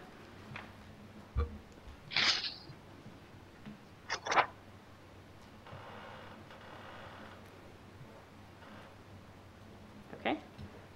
Okay, so I'll give the overview for economic development. Thank you, Chastity. Okay, the year 2021 can be best described as a recovery and restart year for York City. The Bureau of Economic Development put forth great efforts supporting and assisting our business owners with recovery efforts and used the opportunity to connect with these businesses as a way to plan for needs for economic development growth in years to come. Following the CDBG funding provided as COVID relief last year, DECD was able to once again offer grants of up to $10,000 to our small businesses. In the next few weeks, over $250,000 will be awarded to those who qualify and are legally operating and licensed. Our efforts for outreach with assistance has afforded us the opportunity to educate and inform businesses on the correct and proper business registration needs for not only the City of York, but also the York Adams Tax Bureau. We are helping existing businesses become legitimate and legal by providing assistance, not penalty, while simultaneously supporting the city's tax base. Of course, the addition of Kiva to our toolbox of available programs has been received very well, and we continue to get applicants seeking their revolutionary crowd lending platform. To date, we have had 6 applicants secure $32,000 in interest-free loans, and we currently have 6 more applicants working through the application process. Our partnership with the York County Community Foundation and PNC Bank as supporters of this program allows each of us to lend money to our friends and neighbors so that they can continue to achieve their dreams. In 2020-21, we were able to host the Incremental Development Alliance in York to provide education to our small developers who wish to learn more about improving their own neighborhood. This incremental development concept helps keep neighborhood money in the neighborhood. Our recurring monthly meetings help residents understand development and zoning concepts, learn how to develop project performers, and find ways to finance their projects. This type of self-development is critical to the successful growth and stability of our city. In our neighborhoods, along with this small incremental development, we have been working hard to eliminate blight and assist the RDA with the disposition of its inventory to people who live in the area, with a priority focus on those who will rehab and make the blighted property their home. In 2021, the RDA sold or placed 22 blighted properties under agreement for redevelopment. This not only provides community pride, but the elimination of blight has proven to improve surrounding property values and helps reduce crime. Not only that, but now these properties will be returned to our tax rolls and become a source of revenue to the city. As part of blight elimination, DECD, along with the RDA, was able to demolish 6 blighted structures and identify 9 more to be demolished in 2022. The department was able to secure a $280,000 grant from the state DCED for additional blight remediation programs to be initiated next year, where the staff will be able to improve properties that are slated for demolition so that they can be improved and sold to future homeowners. Pennsylvania DECD has also provided preliminary approval to a $25,000 enterprise zone planning grant to the City of York. This EZ program will identify underutilized industrial properties not only in the city, but in surrounding municipalities, and provide a plan to make them once again productive manufacturing and industrial spaces for our citizens to have walkable careers in the future. This EZ designation will provide a future developer or tenant with Pennsylvania grant incentives and priority ranking for competitive grant applications, but it also allows the City of York DECD to engage and work with our neighboring municipalities to provide employment opportunities. DECD staff has also recently secured and began the administration of 2 major redevelopment assistance capital program grant, which we know as RACP. One for $1.5 million for the renovations of the historic Rex Laurel Firehouse, and one for $1.5 million for renovations to Penn Market. Staff has recently also submitted 5 additional RACP applications for a potential $24 million for projects in the next few years. Penn Market efforts continue to move forward with the hiring of Buchart Horn Architects in 2021 as they work with our newly established Community Advisory Group on the best plans for the Penn Market revitalization. Of course, all the good activities from 2021 only begin to set the stage for a successful 2022 for the Bureau of Economic Development. As we continue to build relationships that started growing stronger in 2021 with groups like the African American Chamber of Commerce, Dentsply and their broker, Cushman Wakefield, and our own Downtown Inc., We see 2022 being a year where DECD can really start to take the lead in some major projects and initiatives that will enhance our neighborhoods and really start to build community wealth. This is Blanda. Blanda was going for it, y'all. I'm sorry, but this is still good stuff, so just be patient, okay? 2022 will see the release of impactful grants and loan programs directed specifically to a small minority business owner, to our small minority business owners, such as the proposed Education Enhancement and Empowerment Grant to provide training and self-improvement opportunities to small business owners. The Bureau is also working to establish a code compliance grant that will assist businesses with the efforts to create business spaces, particularly in our neighborhoods, which can be used as commercial space that is ADA and fire code safe. Our efforts will continue to reduce blight in partnership with the RDA, with a goal of acquisition and redevelopment of over 20 properties and the demolition of a total of 10, which are reducing the quality of place for our citizens. The staff will also work diligently next year to finally create a program and funding structure that could finally see the construction of new homes for sale to owners on some of the over 100 vacant parcels in the city. Of course, next year we will see the completion of the design, the bidding, and the start of construction for the Penn Market renovations, a hub of entrepreneurial growth, and a healthy food education center that will teach our residents the benefits of healthy lifestyle. 2022 will be focused on wealth creation for York.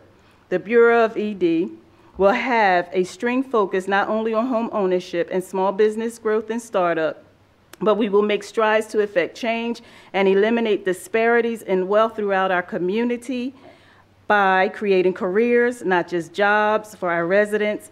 Our local sourcing initiative will continue to connect large institutional purchasers with our own local providers, or will identify gaps in the supply chain so that we can create a business in York City that can sell products locally and be successful. This is the last sentence. Next year, we will tell the story of a great York City where people can feel welcome, own homes, have careers, and build generational wealth. Thank you very much. That's economic development. Thank you, Blanda. Are there any questions from the mayor or the budget team after her statement? I know, I just figured I would give opportunities if there's questions about that. All the time. Any questions from extended budget team or council? I see with Penn Market, I see here 325. Yeah. I'm afraid this is what I was concerned about. We were going out of process now. Penn Market, we're going to be getting to Penn Market in a little bit. She just, after we already did the budget, she read the thing for economic development. So now. It's correct. But it's next, Mayor. It just has its own No, cost center. aren't we at planning and zoning? We are, planning and zoning has a cost center of, we're in planning and zoning next. Right, so she's got to read the thing for planning and zoning. Yes, and then we get into an area for Penn Market that have specific cost centers. Yes. Right. Okay. So hold that thought, Vice President Walker. So I see 325,000. Madam Vice President, we're not in that budget yet. I'm sorry if it's all contiguous here, but we are not there yet. So, Director Watson, do you have a prepared statement for planning and zoning? Yes. Okay. Again. Bear with me. Okay, and we have Chief Steve Buffington. He is our Deputy Director for the Bureau of Permits. Oh. Yeah, this is just planning and zoning, to make it confusing. Oh. No, I do not, Mayor. I do not, and nothing has changed with the salaries, and everything else is just permits, funding fees. So nothing has changed. It's pretty standard. And this is another example where historically there's no data for these line items because previously they were included in Department 411 under permits. Yes. So this is specifically the work of our planner and our zoning officer. Yes. I don't have questions at the moment because I need to be able to understand this a little bit more. I'm getting used to not seeing anything and then going to the other line items, I guess. Fair enough. Mayor, do you have any questions?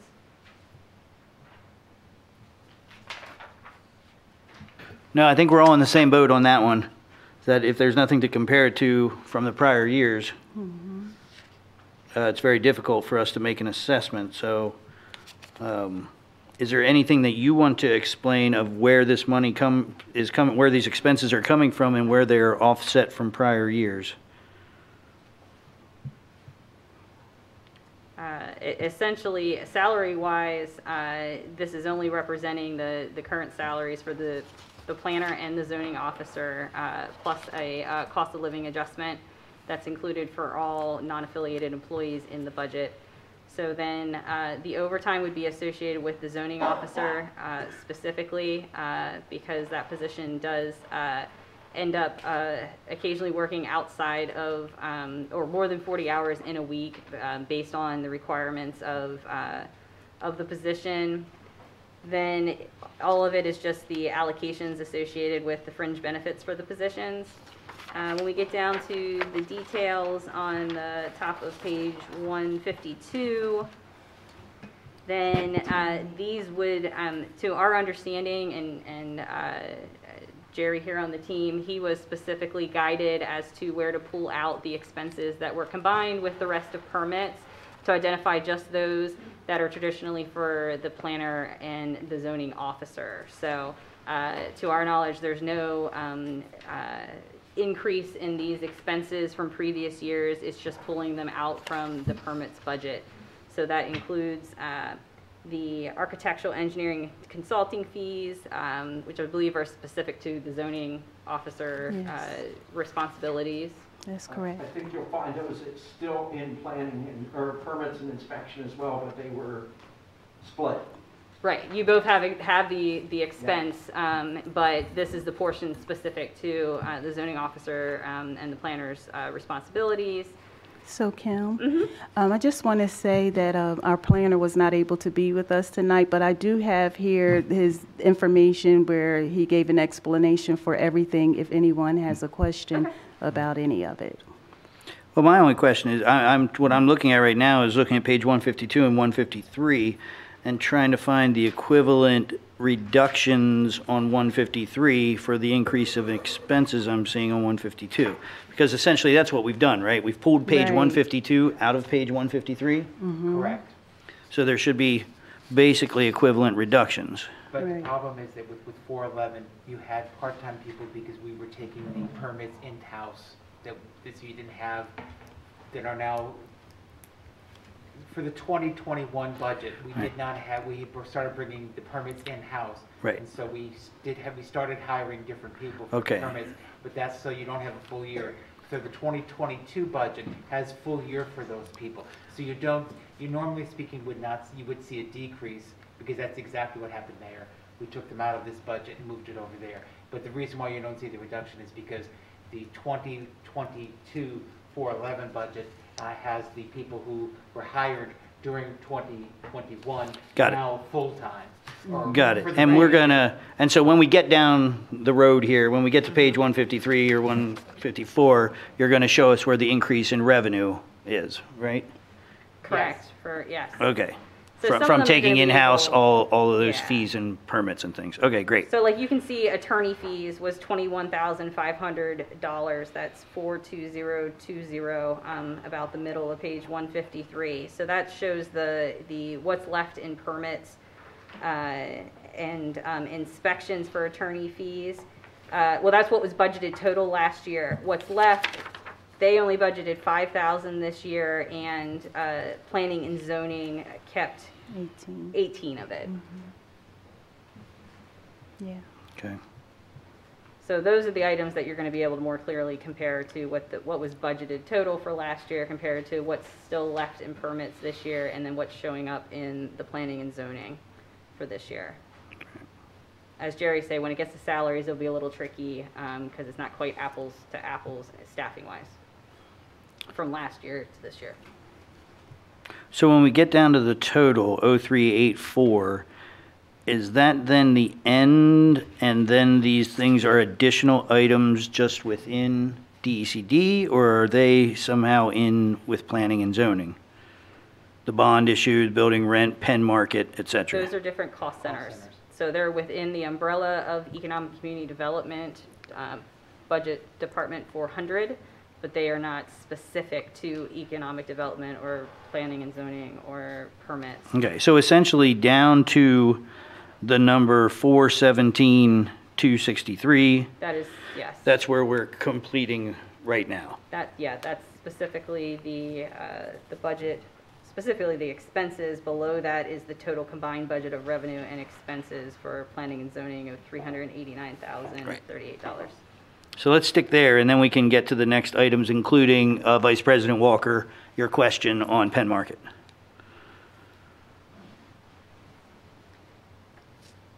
Ask for questions?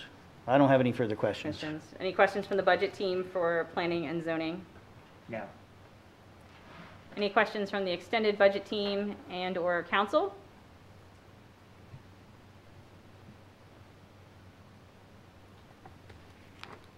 Okay, any questions from the public? Yes, sir.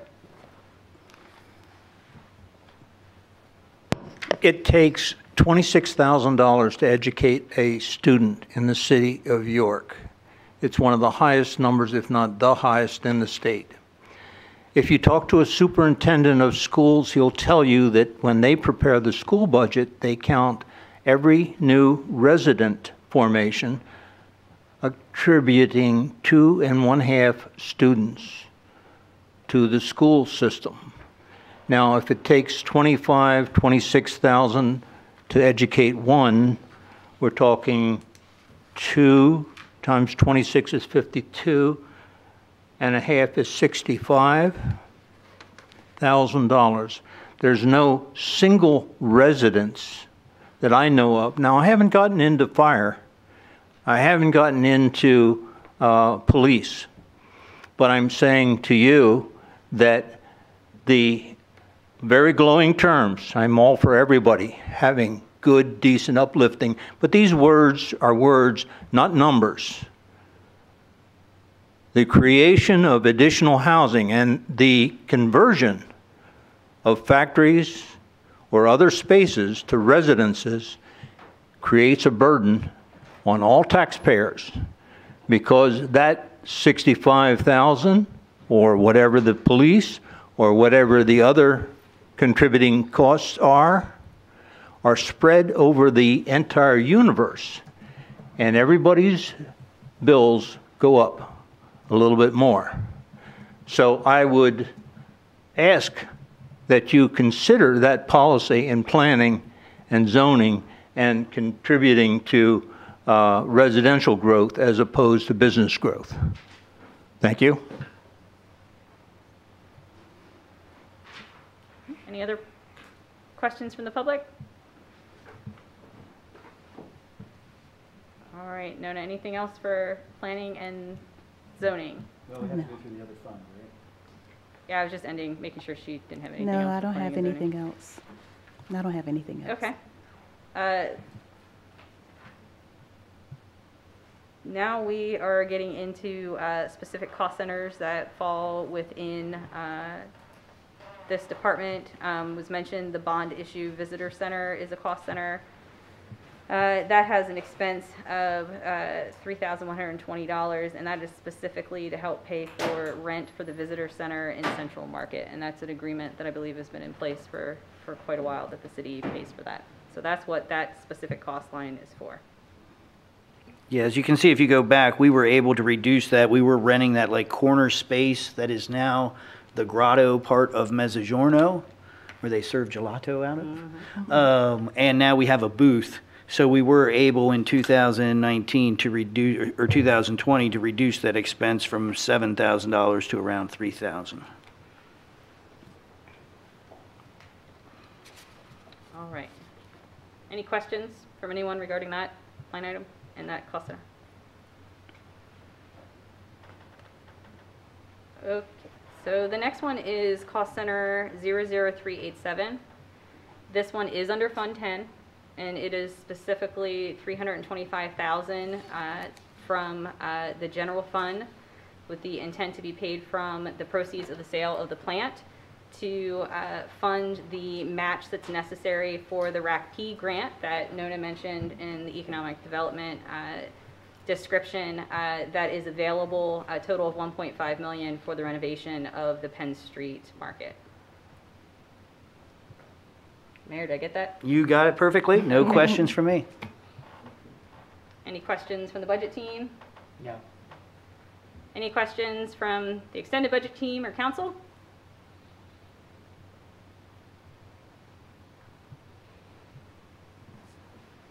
All right.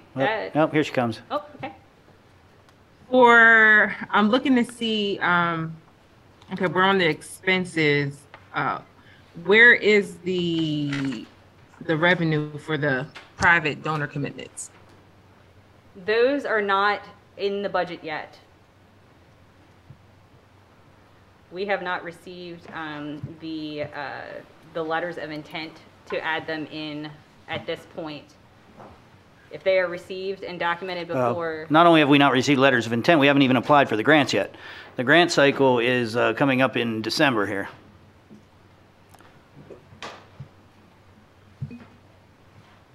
So yes, anything that we have documentation that we have been approved to receive will be in the budget for the proposed budget, and anything that comes up that either are the private grants that come through after the fact and into next year, or any private contributions that we are granted will be included as budget amendments. So for the matching for potential private donors, that was just a verbal commitment? That is a plan. That is a plan where we have had discussions, as you may be aware. To get to that point, you have to have lots of discussions, and then you have applications, and then you have confirmations from boards of directors of foundations. So we are in the planning phases right now. We are feeding them as many documents as we can. They're really wanting more commitment from the RDA as to the plan that's moving forward. That's not progressing very rapidly in some ways because of the work with the committee has to come to some conclusion, and so they're hoping, and we're all hoping, that that work with Blanda, the RDA, and that committee comes to some conclusion so that we can put a solid plan in place, and then we can get full support of the funders. We're doing everything that we can right now to get whatever support we can, but we're actively working and trying to get the RDA to do what needs to be done to have an actual full commitment and business plan for that property. So what conclusion are you looking for from the committee? What's the business plan? What's going to happen there? I mean, it's actually not from the committee. The committee is a creation of the redevelopment authority. It's the redevelopment authority that has to decide what's going to happen there. Okay, so you're looking for a conclusion from the RDA. Right, and I think they're waiting for Blanda and the work from the committee, the input. Blanda, correct me if I'm wrong. Am I basically on the right trail here? Because I thought the committee already gave direction. Yeah, the committee's been meeting, and the committee's been working through the plans with the architect. As we've discussed before, and the RDA has stated before, the plan that you keep referencing as far as not having a plan, I think you mean a business plan or an operator moving forward. And as the RDA had said, let's continue through this physical improvement because as we get the money to spend, and as we get it out to bid, or as we start the construction, that's when we will focus our efforts on finding the operator moving forward. I completed a funding request information that Colin requested, went to him, 30-some pages of information, went to him via PDF. I don't know what the next step is on that. We're submitting grants and we are hopeful. And if there's any questions from the funders, I'm happy to tag along and answer them. Great. Yeah. Yeah, I mean, we're requesting grants just like everybody else does. So we've had conversations. We've had conversations of what percentage of each funder would be interested in funding if it gets approved by their boards. But just like this budget with city, I can't pass this budget without city council. The individuals that we're speaking with can't make commitments until their boards of directors affirm their commitments or their conversations.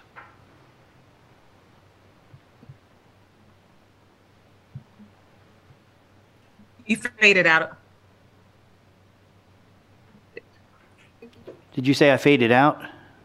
No, I couldn't understand you. Yes, it might be my internet connection. I just said that similar to how The donors, all the last sentence I said was that similar to how the mayor cannot pass a budget without the council approving it, no spokesperson for any foundation can make any commitment until the actual application goes in and the board actually votes on the application. So there's nothing. I understand that. I thought that's why I'm asking questions. Yep. I thought that conversation was already had with these potential donors and that all we had to do was submit an application. It's never that easy. It's always, you have to submit an application. You have to submit an application and then a board has to approve it.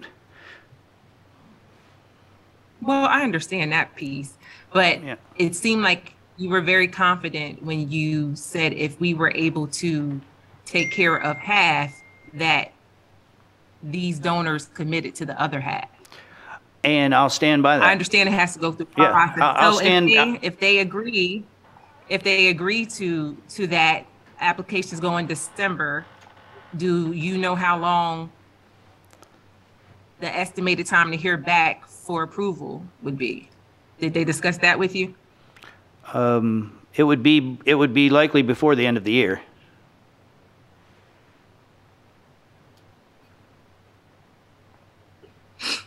Okay, thanks.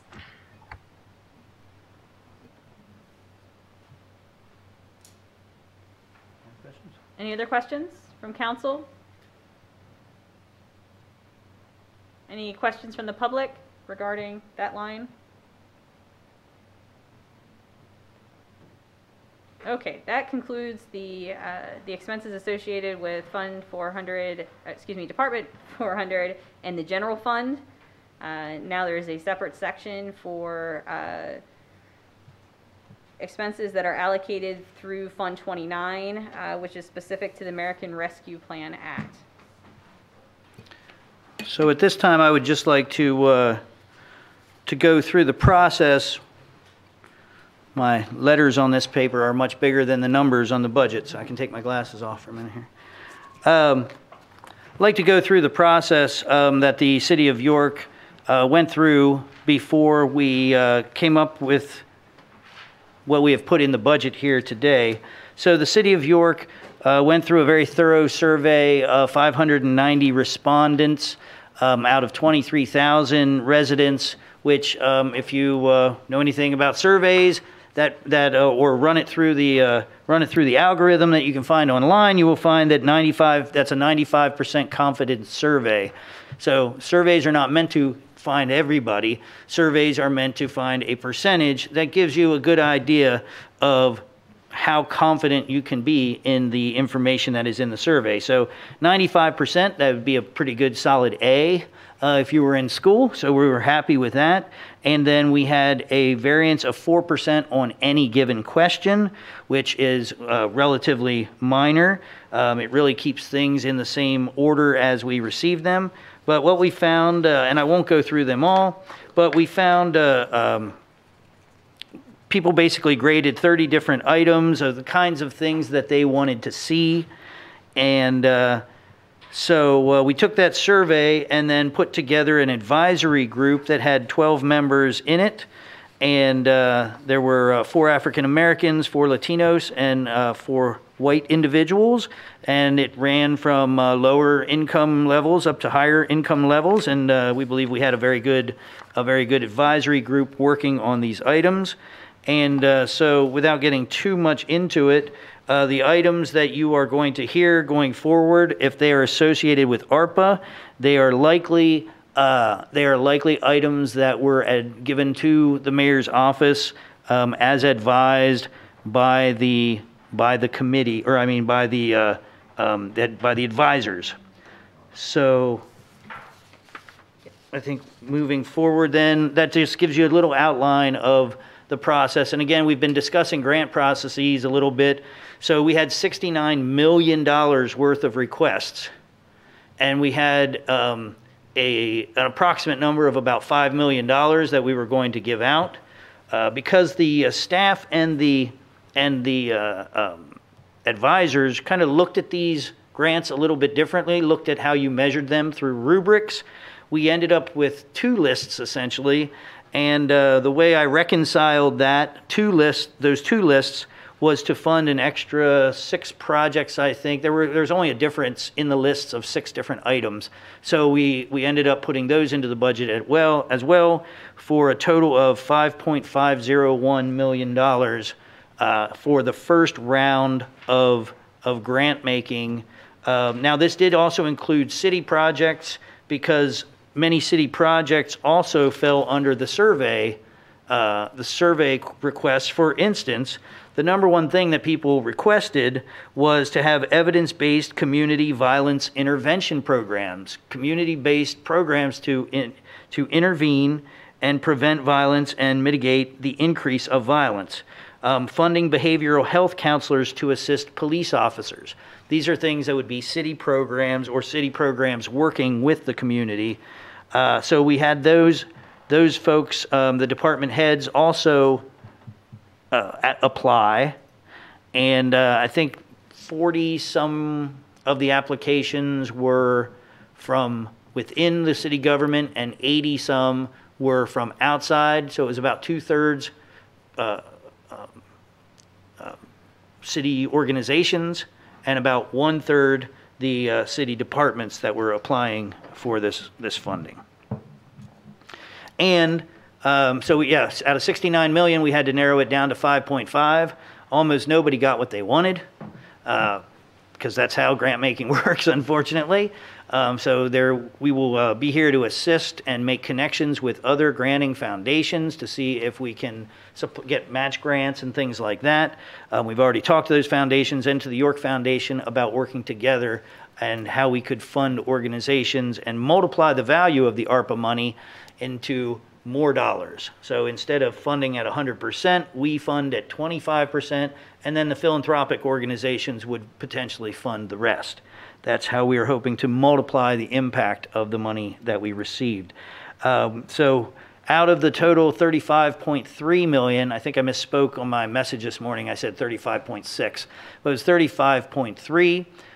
This accounts for, I think with some other things involved, it was about right around 6 million, right? Mm-hmm. Because some other things like the Human Relations Commission and other things also came out of the ARPA money.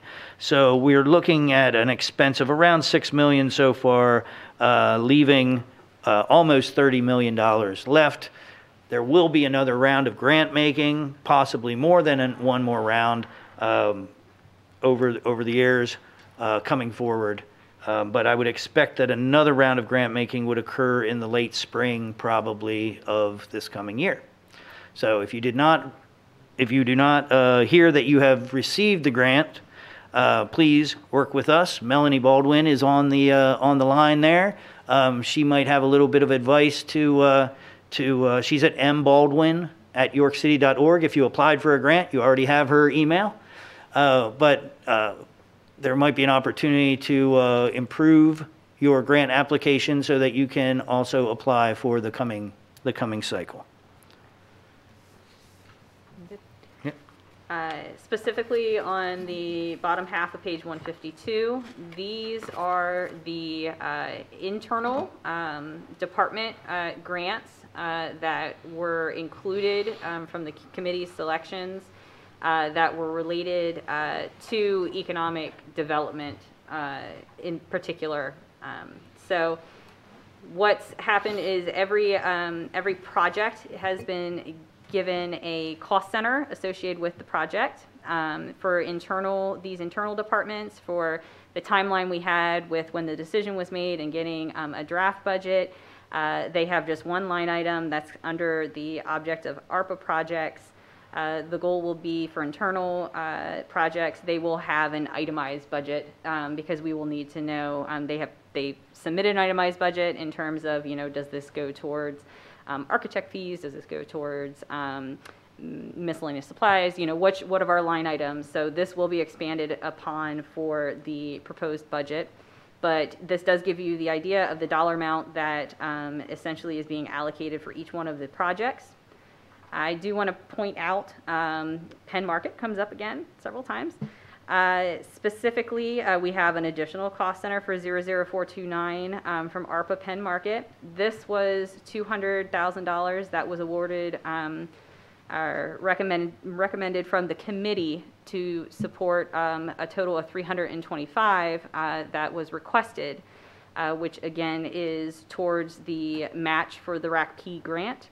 So you will see under 00429, there's represents the $200,000 that was included from the committee.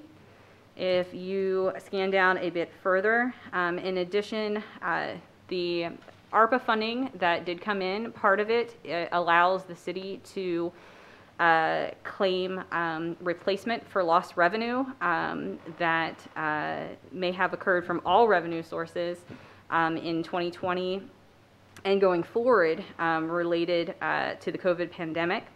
So the mayor had elected, calculations were done to determine what our lost revenue is and how much of the ARPA funds that we've received that we as a municipality is going to be able to claim as being lost revenue. The initial calculation that was done is showing $6 million, and this represents the first time that we are specifically using some of that revenue replacement to fund an expense going forward. So down at the bottom, you'll see Penn Market show up again under cost center 00700, and this is ARPA RR for revenue replacement Penn Market, and this is the additional 125,000 to complete the total of 325,000 that was requested specifically for ARPA funds. This again will be tied in with the RACP match at the top that we mentioned under Fund 10, our general fund, for additional $325,000 that will be funded with proceeds from the sale of the plant. So I wanted to point that out. There's Penn Market all over the place here. It's our favorite project. But in addition to that, you'll see that there's specific line items that are based on additional grant programs that Economic Development Bureau wants to assist in, loan programs, and a comprehensive plan development for the Northwest Triangle. Mayor, do you have any questions about these lines? Nope. Budget team, do you have any questions about the Fund 29 items under Department 400? No. Okay. Extended budget team and council, do you have any questions regarding these lines? Hi, yes, this is Allison. I don't have specific questions. I'm just going to make a statement that as controller and as someone that's an accounting professional, I'm going to recommend to council before passing this budget that ARPA in relation to this 5 million and then ARPA revenue replacement funds are somehow designated out, not just in cost centers, but in separate funds beyond Fund 29. This is going to get very convoluted and tricky, especially with budget amendments, and it will make it a cleaner process if it is if it's a different fund. That is definitely, that is my recommendation. And I think I've made that recommendation. I know I've made that recommendation to Mayor, and I'm making that recommendation tonight as well to everyone. That's all I have. Controller Frost. Allison, are you? Sorry, I was just going to ask for clarification. Is your suggestion that there's a separate fund for essentially the ARPA project money and then a separate fund for the revenue replacement, or? Correct. Okay, correct. So not going down further than that, just the split between the two. Correct. Okay. That has been, just in reply to that, that was discussed with our outside auditing firm. Since we have, in 2021, there was an ordinance approved by council to move the full initial tranche of $17.1 million, and to apply that as revenue to the 21 budget into Fund 29. He also suggests best path is that we should have split that into, potentially split it between the two, but the next best solution to that was a cost center numbering convention. So all 00400 cost centers are reserved for ARPA projects. We have no other cost centers that we've ever used in the city that are 00400 something something. So those are reserved for the ARPA projects, and the 00700s are the ones that are going to be used for the revenue replacement. And definitely with our, in the past, we having very limited reporting capabilities out of our prior finance system, I would have all kinds of concerns about that as well. But from our experience with OpenGov and the reporting that we're going to be able to get out of that, that though they will have the same fund, being able to distinguish, because even within the system, I can add subcategories to the types of cost centers. So for reporting, we have subcategories under, we have several subcategories in cost centers to start with, one of which is projects, and that's where these fall under, and is a category. And then I was able to add subcategories so we can distinguish from other projects within the city, ARPA projects, and ARPA revenue replacements. So we did take that in consideration, but limited to how the funds were initially deposited. This is the direction that we went. Thank you, Kim. I greatly appreciate that breakdown. I am familiar with how the funds and the cost centers in OpenGov work, and I understand what was passed by City Council, and it's not to say that City Council can't potentially make budget amendments or pass another resolution or what have you. And I would have honestly loved to have been part of those calls with our external auditors as well, and to really be able to discuss with them some of my recommendations. I'm still going to go ahead and recommend, and I understand completely your explanation of why you guys did what you did, and you are absolutely right. OpenGov has much better reporting capabilities than our old system. I'm still going to recommend for transparency and for thinking further ahead than just next year and the year after, to, especially for budgeting purposes, break these different categories into different funds. And again, it's just my recommendation. I understand everything that you said, Kim. So that's really all I have. Madam Controller, I have a question. So, as you well know, the process of the lost revenue reimbursement is very confusing. Because absolutely, we are, and they're discussing it in Congress because of how confusing it is, to see if they can just say, just give them the money and let them decide what to do with it. The U.S. Conference of Mayors, of which I'm a member, we're actively supporting that because this is so confusing. We don't know. So the revenue reimbursement, for those out there to really confuse you, the revenue reimbursement is based on how much lower our revenues are than the revenues before COVID with an added growth percentage in there of 4%. So we don't know, we don't even know 2021 what we are going to get from this money in the future, let alone 2022 and 2023. So that's why some of my language is kind of vague when I talk about, hey, the reimbursement might be 12 million, it might be 20 million. We don't know because we have no idea what those revenues are going to be. So my question is, there is no way, or I guess my statement, there is no way to split the money now. All we have is a chunk of money that as calculations are done, we can pull some out. So are you suggesting then that we keep it in Fund 29 and then pull it out into these two other funds as more information becomes available or as we're using it?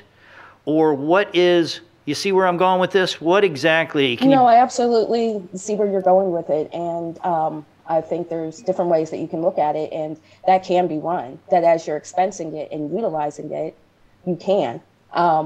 Again, I would have loved to have been part of the conversations with the external auditors to walk through this and bring up certain questions that I might have that others may not, just from my perspective.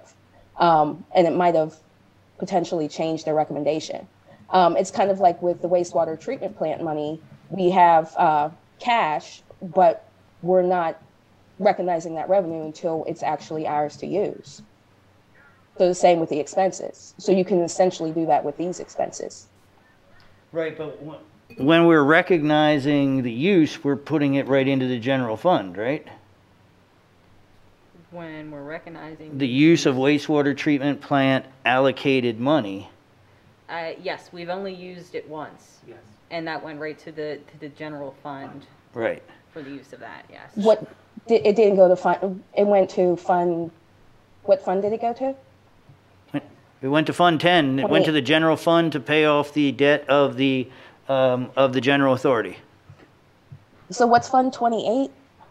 28. What is Fund 28? That is for the actual, was it TRAN that's associated with the money, the advance that we received. Well, that's what we're talking about. For the wastewater. Well, I know, but that's like essentially the same thing that we have separate funds for our debt obligations. It essentially is a debt obligation because we have a TRAN for it. Yeah. Got it. That's the fund that expresses the fact that we are borrowing this money because even though they put $20 million in the bank, it's not really our money until the conclusion of the sale of the wastewater treatment plant. So Fund 28 is, so there was no expenses under Fund 28 associated with Fund 28? Well, how did we for expense? The sake of argument and in the sake of taking up all this extra time, because we still have a lot to get through, I definitely want to continue this discussion and further this discussion and have a better understanding. Okay, I want to wrap up the one thing, which is the $3.1 million. That was pulled from Fund 28. It was applied. Is that applied through Fund 10? It wasn't, it's not like that it wasn't shown as revenue into 28. It represents the liability that's associated. Right. It's not actually represents the revenue. So we borrowed the money into Fund 10. So we created a debt. We created a debt in Fund 10. Yes, but we're only representing the revenue when it comes in as we use it. So that's where the ordinance that, two ordinances that were related to using money from that liability essentially to cover the loan from the GA was specifically a revenue into Fund 10 to cover the expense of paying the loan. So it's an expense from 28, and then it's a revenue in 10, and then it's an expense in 10. There. 28 is just a liability account fund at the moment. There's not revenue and expenses associated with it. budget-wise. All right, well, let's all have this conversation. Yeah. That's what I'm saying. Yeah. I think this is a conversation to continue. All right, so now right now we're back to the projects under economic development and community development that would be funded through the ARPA community funding. Hi, I just have I guess a statement. With the ARPA funding, it is a wonderful process. They have categories that they will go under. So maybe as you have this conversation, whatever the categories are, it may flesh it out just a little bit more. I just have a question. Are they going to be going through the usual process of procurement with them, or are we going to do the ARPA part of procurement of what they purchase and things of that nature? Just for treasury's sake. As in, you want to double check that the actual expenses that are being made with the budgeted funds are approved by the ARPA guidelines? Yes. Okay, yes, there will be a process in place to make sure that that's taken into consideration. Thank you. Mm-hmm.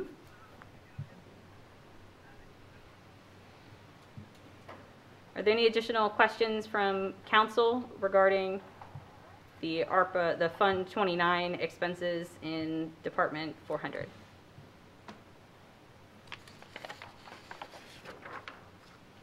All right.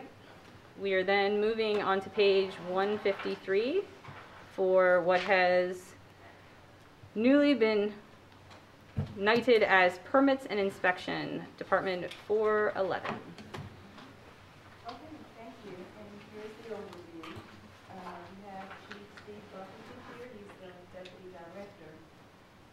The Bureau of Permits and Inspections is charged with protecting the health, safety, and quality of life through enforcement of the property maintenance code.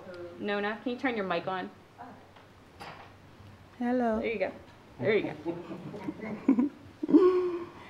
The Bureau of Permits and Inspections is charged with protecting the health, safety, and quality of life through enforcement of the property maintenance code, tenant occupied license and inspection ordinance, neighborhood improvement ordinance, nuisance abatement ordinance, uniform construction code, and the Pennsylvania Food Code.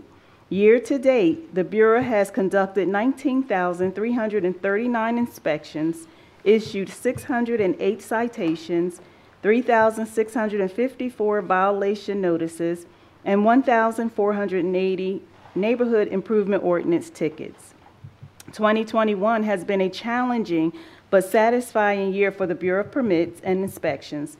To begin, the Department of Economic and Community Development has recently undergone a realignment of bureaus, resulting in permits, planning, and zoning being separated into two bureaus, planning and zoning, and permits and inspections.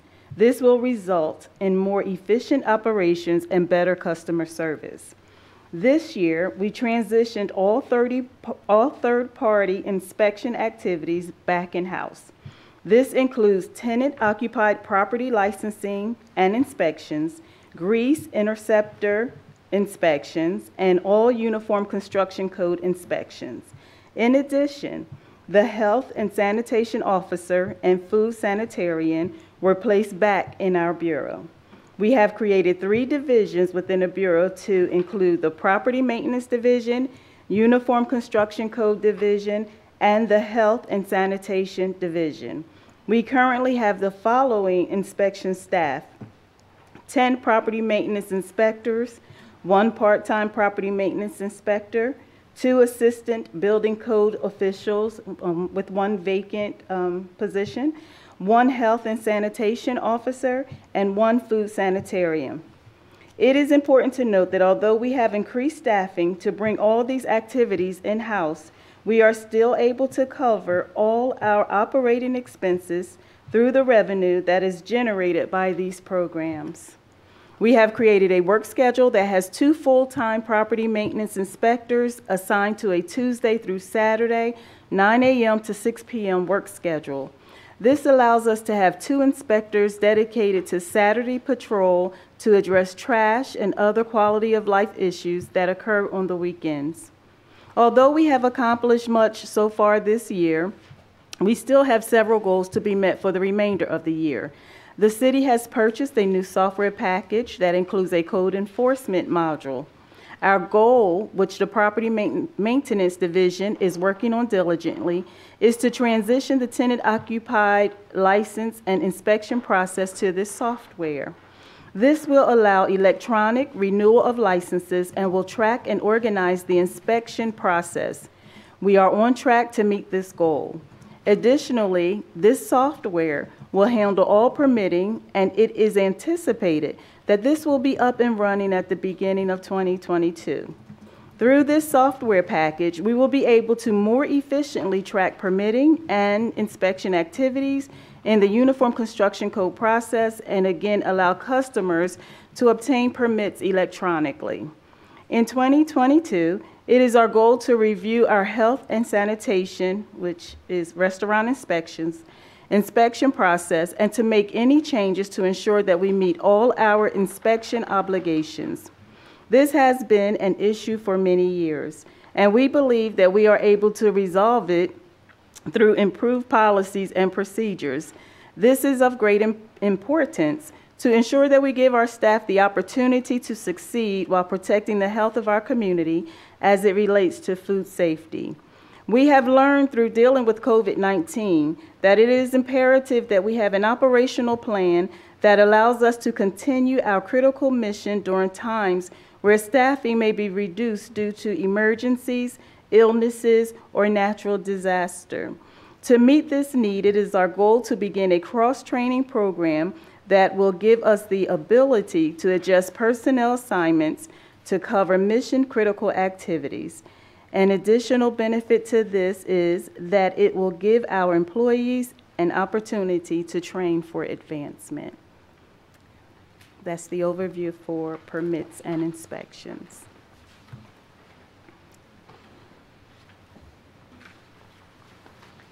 Thank you. You're welcome.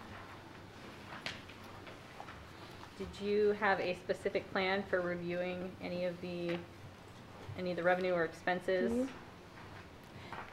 I don't. I'm asking Chief, do you have anything you want to highlight, Chief? We can hit some highlights.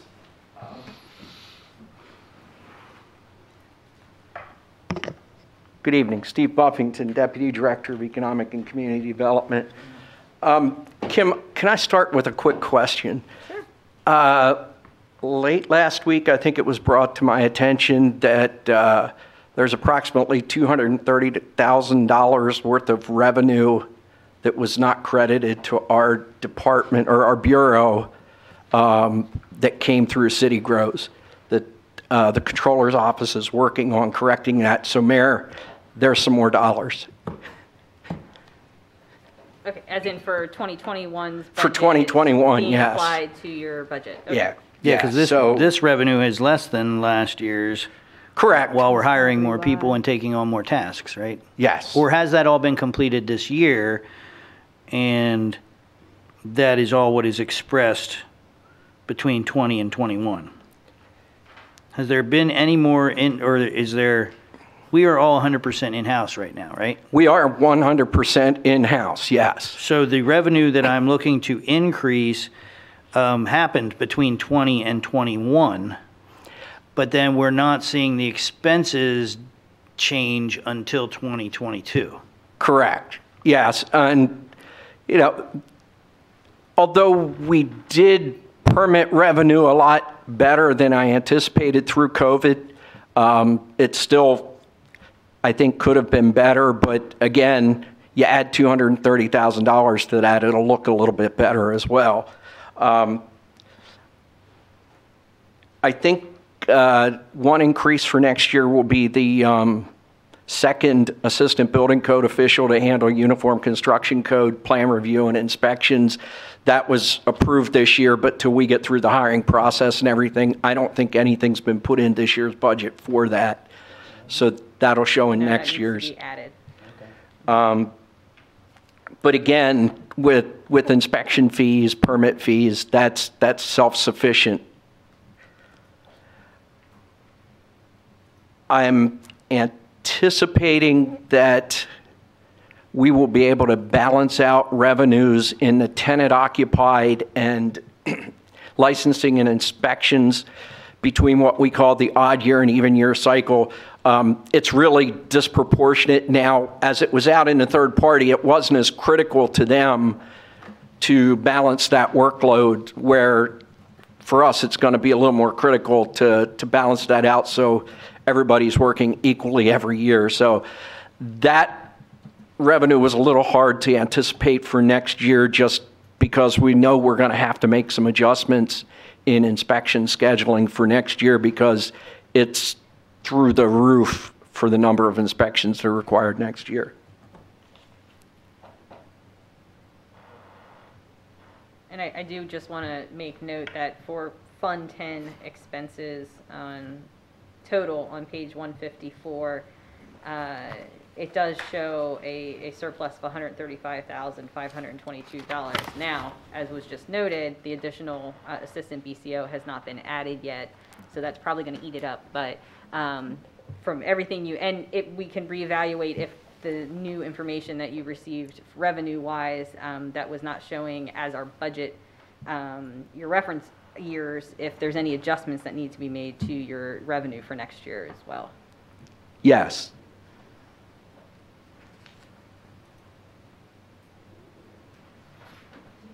Well, there's an expectation of efficiency, but is there an expectation of increased demand? I would hope that there is. I would hope that, we're going to go post-COVID at some point in time, and we're going to see some increased activity.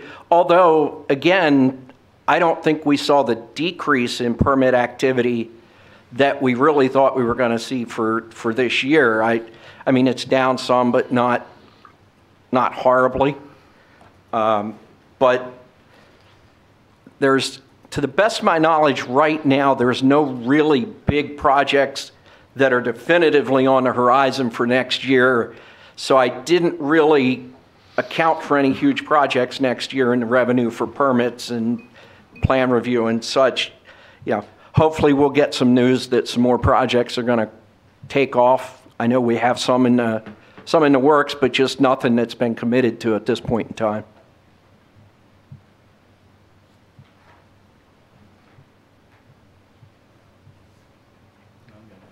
Okay.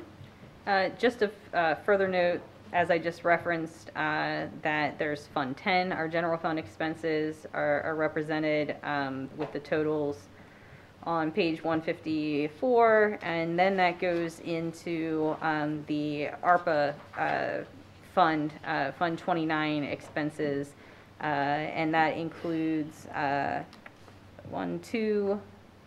two projects that were approved by the committee, including an electronic review table and I have to follow up with this on details about restaurant inspector and what exactly that means staffing-wise, so that can be itemized out. And then also some professional development. So there was three projects that were approved, and that's what's being shown in the 00400 cost centers under Fund 29. Yes. And lastly, we do have our capital projects are all under Fund 50, and we do have $9,000 in there that I believe is for your handheld equipment. Yeah, the handheld units, we have 6 units. They're at end of life. So the plan is to try and replace 3 in 2022 and 3 in 2023. So that's what the $9,000, it gets included in Fund 50, but then you'll see transfers where it moves it to part of the general fund expenses further up. Yes. All right, any questions from the budget team? No. Any questions from the extended budget team or council?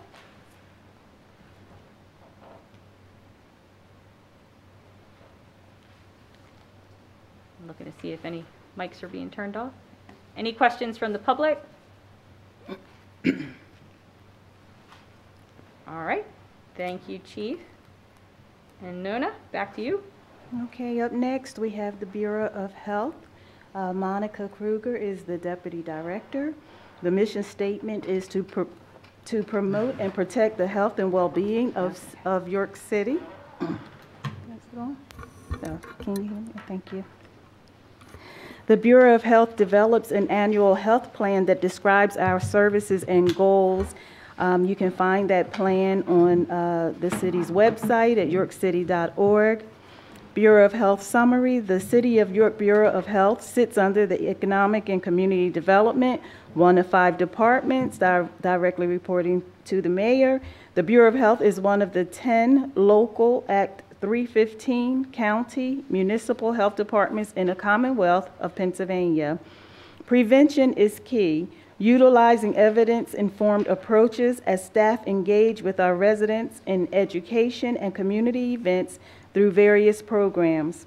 Bureau of Health staff are actively involved in leading efforts to increase opportunities for healthy living, including installing more bike and walk-friendly amenities, improving the existing community garden structure, and reduce injuries in the home and throughout the community. Staff also supports pregnant and parenting moms, fostering healthy birth outcomes and child development, monitoring and preventing the spread of infectious diseases through surveillance and vaccine administration, screening for STDs, combating the opioid crises with community partners, and assisting with lead hazard risk reduction. 2021 major accomplishments: continued all clinical and community health operations while navigating the ongoing COVID pandemic. The Bureau of Health has been there to continue to serve our community, ensuring staff and patients remain safe, modifying COVID protocols for pre-screening prior to any direct patient care. We continue to march forward with our small but mighty workforce. Communicable disease, immunization, TB programs. These services overcame great obstacles during the height of COVID as 2 nurses working in this area retired in the first quarter of 2021. All critical services such as patients receiving TB treatment and the monitoring of communicable diseases were continued. In April, we were fortunate to hire a nurse and began working on back-to-school vaccines, daycare immunization audits, and our TB site visit. HIV, AIDS, and sexually transmitted diseases. Our sexual wellness team was able to re-engage in outreach efforts to reach high-risk patients despite the pandemic. The skill set of the staff working in this area, which requires not only testing and interviewing of patients, but investigating and connecting folks to services. These skills have been invaluable and were utilized and continue in assisting with our team's COVID response and mitigation activities while managing an increase in STDs and HIV cases. Emergency preparedness. It goes without saying, COVID changed all of our daily operations across the board in all programs. Primary activities in emergency preparedness have been a COVID response. Although the staff primarily involved with emergency preparedness both left the Health Bureau by the end of April and the Bureau Director retired the end of June, the entire Health Bureau team had already been part of our response activities and continues to be on the front lines of COVID response. In October, we saw the highest number of reportable COVID positive cases, 614. Second to January with 714. One of many keys to our ability to respond has been hiring contact tracers and the appointment of a COVID coordinator, already an employee of the Bureau. We also hired an epidemiologist, internal candidate, who has worked with staff and contact tracers on data management and reporting. Maternal and child health services. This staff continued home visits when most providers shut down. Safety protocols and procedures were developed and continue to be modified as necessary. In 2021, the MCH staff served women 269, infants, children 96, total served 365. Safe and Healthy Communities Program. Both community gardens produce seasoned vegetables and fruits during the summer and fall season. All locally grown produce was available to residents for free. Social media was used to announce what was available to pick up at the garden sites. Vegetables and fruits were, we have a list, spinach, radish, peas, blackberries, lettuce, herbs, and so forth and so on. And garden, okay, and this was the community garden coordinator and garden site lead have engaged over 115 volunteers to assist with the new community garden. Then we have the overdose and substance abuse prevention category under OD 2A funding. York has directly served 516 individuals from January to August 2021. In 2022, goals and objectives, communicable disease, immunization, TB programs. The goal is to reduce all communicable diseases among York City residents. HIV, AIDS, and sexually transmitted diseases. The goal is to conduct outreach services to high-risk population, engage patients about prevention and transmission on STDs, HIV. The goal for emergency preparedness is to increase organizational, community, and individual emergency preparedness through education and training. For maternal child health services, the goal is to promote healthy mothers, infants, and children in the city of York and empower them to reach their full health potential. Safe and healthy communities, the goal is to prevent chronic disease and injury by promoting healthy lifestyle behaviors and improving the overall health and safety of our community.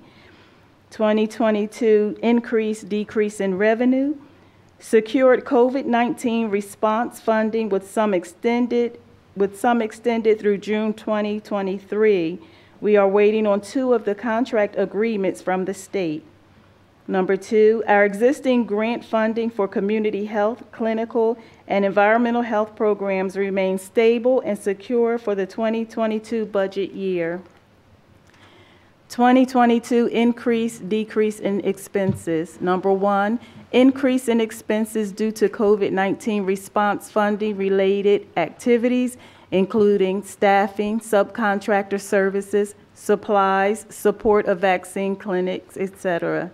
Number 2, increased program expenses and subcontractor services and supplies line items due to unspent personnel funds during the first part of the contract fiscal year that began July 1st, 2020, which will result in budget revisions and carry over from budget year 2021 to 2022.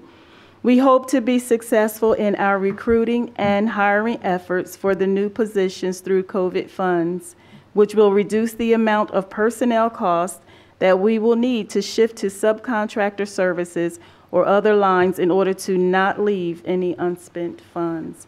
And that's the overview for the Bureau of Health. And we have Monica Kruger here. Well, thank you very much. Bureau of Health in general, you know, you have been just working diligently, overtime, weekends, all the time to try and keep as many people safe and alive as possible. And we definitely recognize your commitment among doing all the other tasks that you do for us every year. I think my biggest statement about this is, are we 6% or 4% funded by the general fund this year? Well, I know it's way down because of all the COVID money. Essentially, you've got the most complex budget in the entire city. Yep. And we respect that, and very little of it comes from the tax, directly from city taxes. And this is a great budget that I got a chance to review, and I have no further questions. I just think it's very, very important that folks understand, you know, in past years, we were getting basically $1 worth of services for maybe 12 cents. Some years it went up to like 14 or 15 cents. But basically for every 4 or 6 cents we spend, or let me say it this way, for every $4,000 or $6,000 we spend, we get $100,000 worth of services from your bureau. And you know, I want to thank the state and the federal government and the Wire Trust and all the other organizations that support your amazing work. But I have no questions on your budget. Yes, Monica. Monica Kruger. Just wanted to make one comment here. For those of you that aren't familiar, the Health Bureau receives all these grants on most of them on a fiscal calendar year. So what that means to us is we receive, our budgets are usually July 1st through June 30th of the next year. So when we do our budgets, we're always trying to figure out and project those the expenditures and income accordingly. The one thing I will tell you that you probably will anticipate some budget amendments. We have about $4 million through the Workforce Development Fund and through the expansion grant, which are all related to our emergency preparedness funding through COVID, that is not reflected in our budget currently. We are working with the state. The holdup is with the feds.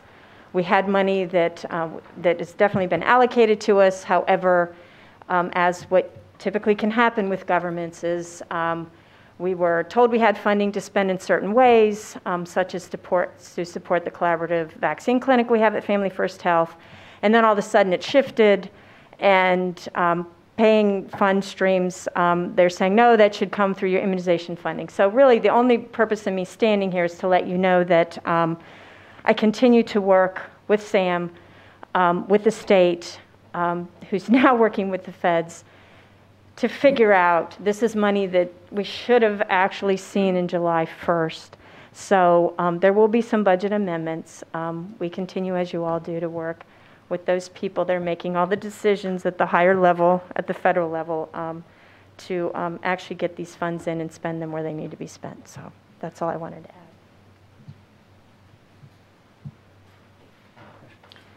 add. No, just as a statement from the budget team, we want to thank Monica and Sam for their patience and their work with us as a whole, not just for this budget, but also digging through FY21. You know, we've been working hard to figure out where we stand, and that happens anytime with change of administration and especially administration that was in place for a while. And so we appreciate all your patience and all your help with us. The one thing I wanted to note in this budget is we specifically have dug down deep into the criteria and what's reimbursable for each grant, and attempted to represent only the expenses, portion of the expenses that we are actually going to be able to get revenue to replace. Now, that doesn't always represent the total cost, especially when it comes to fringe benefits and indirect costs, which again, that's back to the overall indirect cost of being able to have you as part of the city and the external assistance you get from internal departments. So what is represented here it hits you right in the face in the very beginning, General Fund Cost Center 0000 none. What this pool represents at the top here is essentially the costs that were not covered by the grants below. Now, as Monica said, and people might be familiar if they pay any attention to our agendas for our council meetings, is that throughout the year, historically, there are constantly additional funding sources and renewed funding sources that are coming through for the Health Bureau. Traditionally, in terms of budgeting, we allocate out expenses once in the very beginning of the year in terms of sharing the expenses for these internal and fringe benefits with the entire city. So the plan is for the new year is that you would get a new funding source, and you are going to be able to bill for fringe benefits and internal indirect costs. Then we're going to be able to show that there's this bucket here for indirect costs.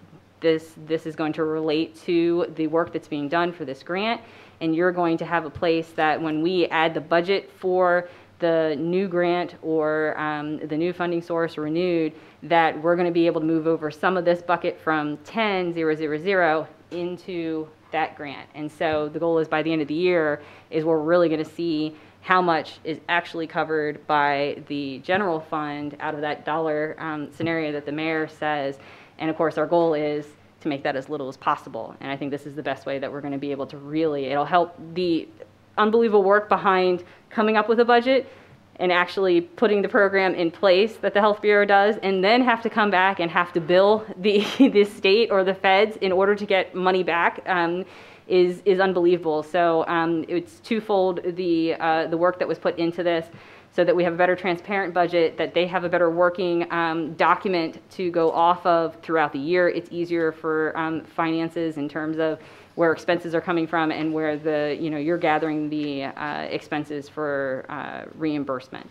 So it's a bit of a work in progress, but I think we're on the right path on how this is being done, and I think it's going to help everybody in the long run. But I just wanted to point that out, that if things look a little different, that was the goal as to where you see the bucket at the top that's totaling $734,236 to general fund, with the idea that it's a point in time, and that it's never stagnant, your budget, and that it's ever evolving. So every time this year that there is a budget amendment for a new funding source, in addition to the basic expenses of supplies, and if there's salary involved, the budget is going to include a spot for these indirect costs, so that you guys are going to be able to bill for it and get some of that back. So that was an explanation of what happened there, so that everyone knows what's going on, and again, to thank the Health Bureau and the staff. Any other questions from budget team? No. Any questions from Controller Frost or council members? I am neither one of those, but I will, as the grant administrator, I would like to thank the health department as well as DCED. They have been a joy to work with, and as we're trying to get all the things together, they are tenacious. And the reason I'm stating this is because our grants are for the health department. They have over $10 million worth of the city's money, and so I am grateful for them as being as hardworking as they are. They're very easy to get along with. And I'm grateful to the administration for actually going ahead and moving with indirect cost rates. So I wanted to say that publicly, because I say that to you privately, but I wanted to say it publicly as well.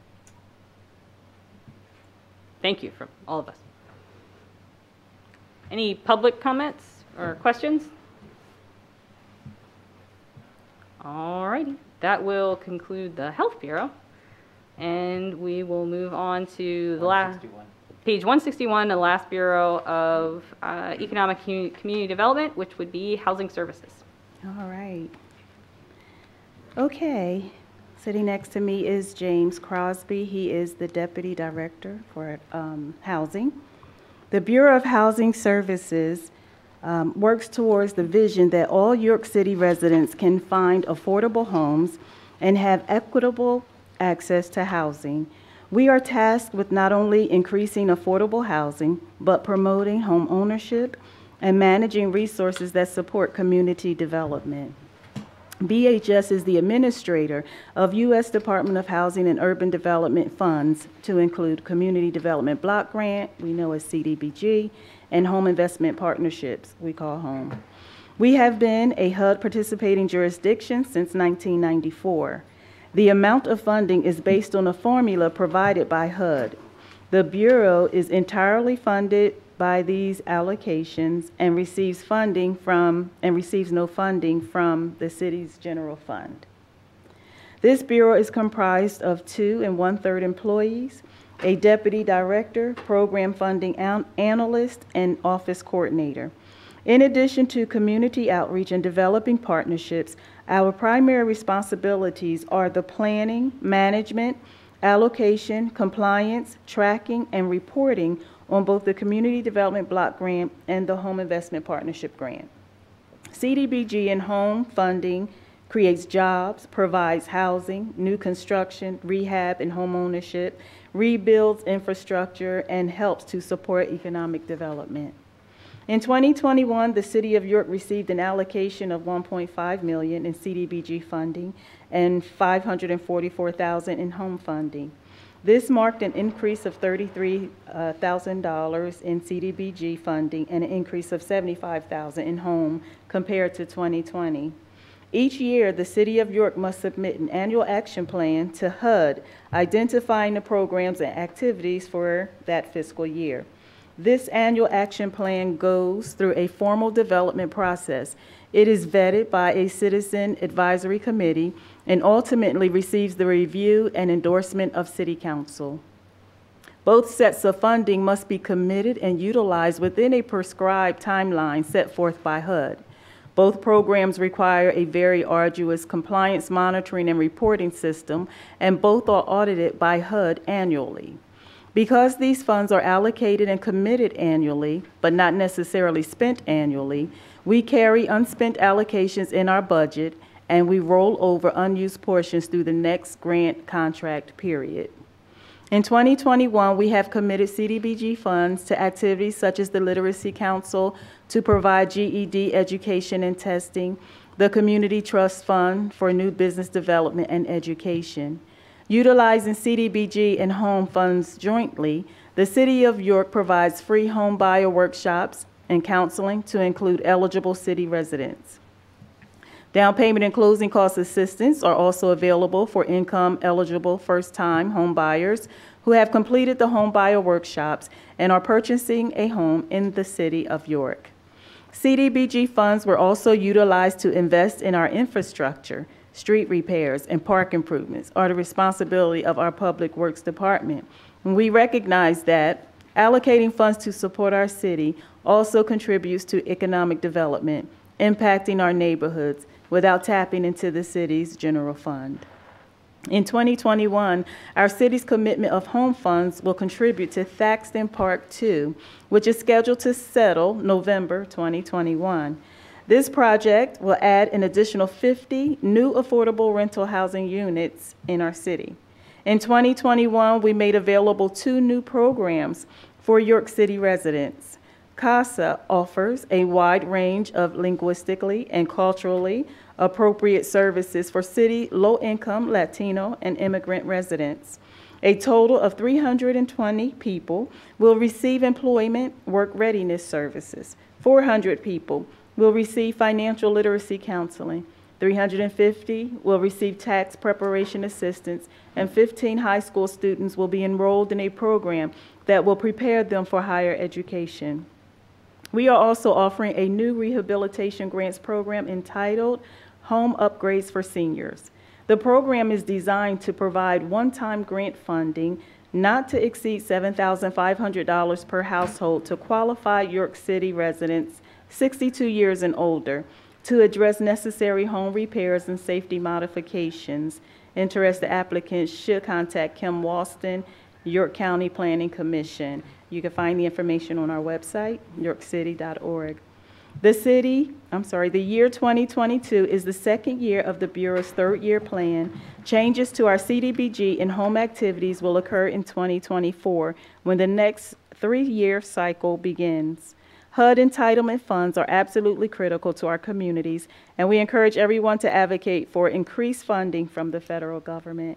And that is the overview for the Bureau of Housing.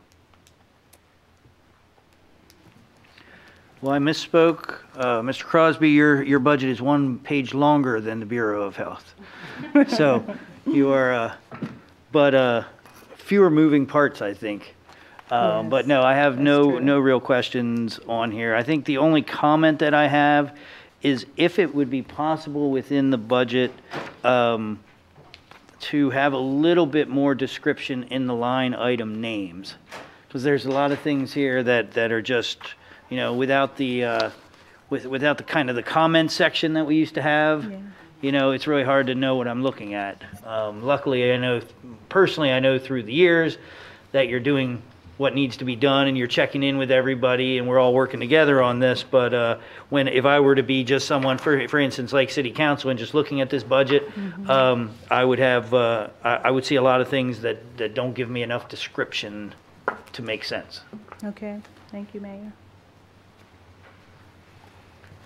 As budget teams just reiterated what was mentioned in the statement very well, that one reason why housing has a boatload of cost centers is because there is a numbering convention involving the last 2 digits of the cost center being the year in which the award was received. And so if there was money left over from a previous year, and I think we might go back, do we still have something from 16 maybe? Could possibly be. Yeah. That you will see they have different funding sources, and each funding source could have multiple cost centers based on the year that the money was received. And so you won't be seeing revenue for that, but you will see expenses for those prior years showing that them using up the remaining funding that's available.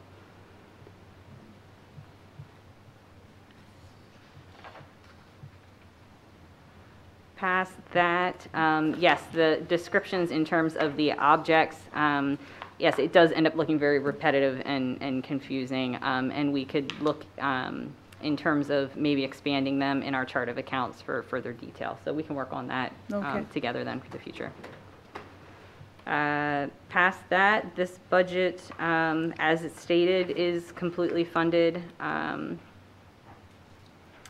I believe the only thing that shows up is $25,000 through what's separate Fund 35, which is the very bottom on page 167. Fund 35 is a PHFA rental rehab program.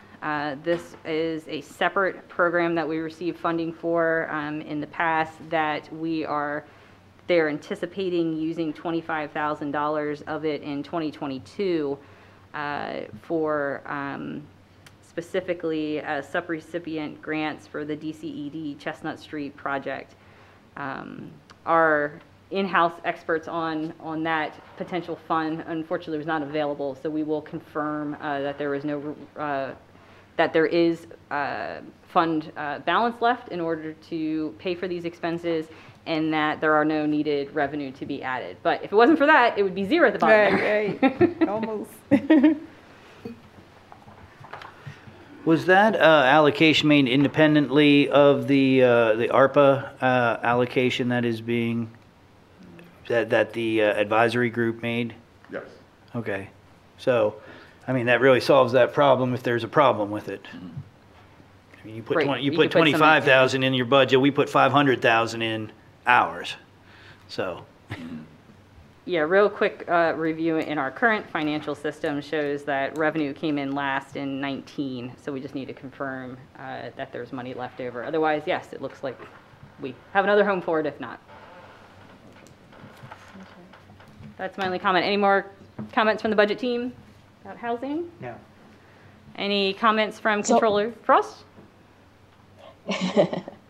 Yes, Kim, and I think I'm going to ask this question directly of you because I think you kind of addressed it with OpenGov. So with our new enterprise software system, will this new system be able to make a differentiation between federally funded expenditures versus non-federally funded expenditures? In terms of the AP process, well, the purchase requisition process, yes, I believe as part of the actual form that's completed in the system that there is a checkbox because they were like, oh, you don't need this. And we're like, yes, yes, yes, we do. So there is going to be, I think it's just as simple as a checkbox that identifies it as, is it federal? Yes. I know that Cherie Allwine, our Deputy Business Administrator for Finance, who does all the reporting associated with that stuff, was very excited about it. So yes, the new system, as part of entering the purchase requisition in the system, will allow us to identify that. Okay, great. Thank you. Any other questions or questions from council?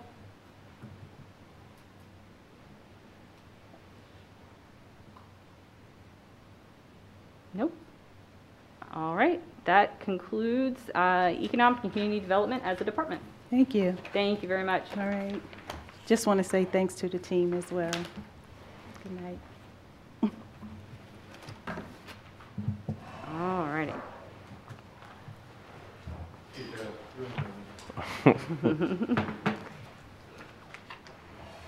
All right, the next. I know we only have one more department to go, but we've been sitting here for 3 hours and 15 minutes, most of us. Does anybody need to take a break before we get through the next 5 bureaus of the final of Public Works here?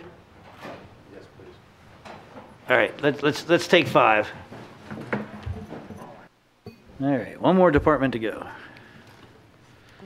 We can go ahead and get started. Okay, so Department of Public Works, and we have the director, Chaz Green, with us. Starting on page 168. All right, good evening. My name is Chaz Green, as Kim mentioned. I'm the Director of Public Works, and the Public Works Department is headed by the Director, appointed by the Mayor. The Director has the supervision in charge of the Bureau and divisions associated with it. The mission of the Department of Public Works is to provide a safe, clean, healthy, and productive buildings, infrastructure, programs, and services as efficiently as possible for the people of York. Some of our 2021 major accomplishments this year was a State Street paving project, Philadelphia Street Islands project, replacement of the Pennsylvania Avenue Bridge, and Poorhouse Run Stream Bank project. And actually going through the Public Works Administration budget here, you'll see a decrease in our architect and engineering count, where we went from 325,000 to 200,000. This is because of the George Street project that we've been doing engineering design on for the last 2 years. We have now seen a decrease because we are almost at the finish line, being that the project will be completed next year in the spring. And also you'll see an increase in the revenue and also expenses in the capital projects line item for the George Street paving project. Other than that, didn't have any major changes in the budget. Okay, I'm seeing a 50,000 increase in the salaries and wages. What's that associated with? I think they combined our salaries. It used to just be 1 there, and now it's 2. Yeah, who's combined there? Yes, 1 second.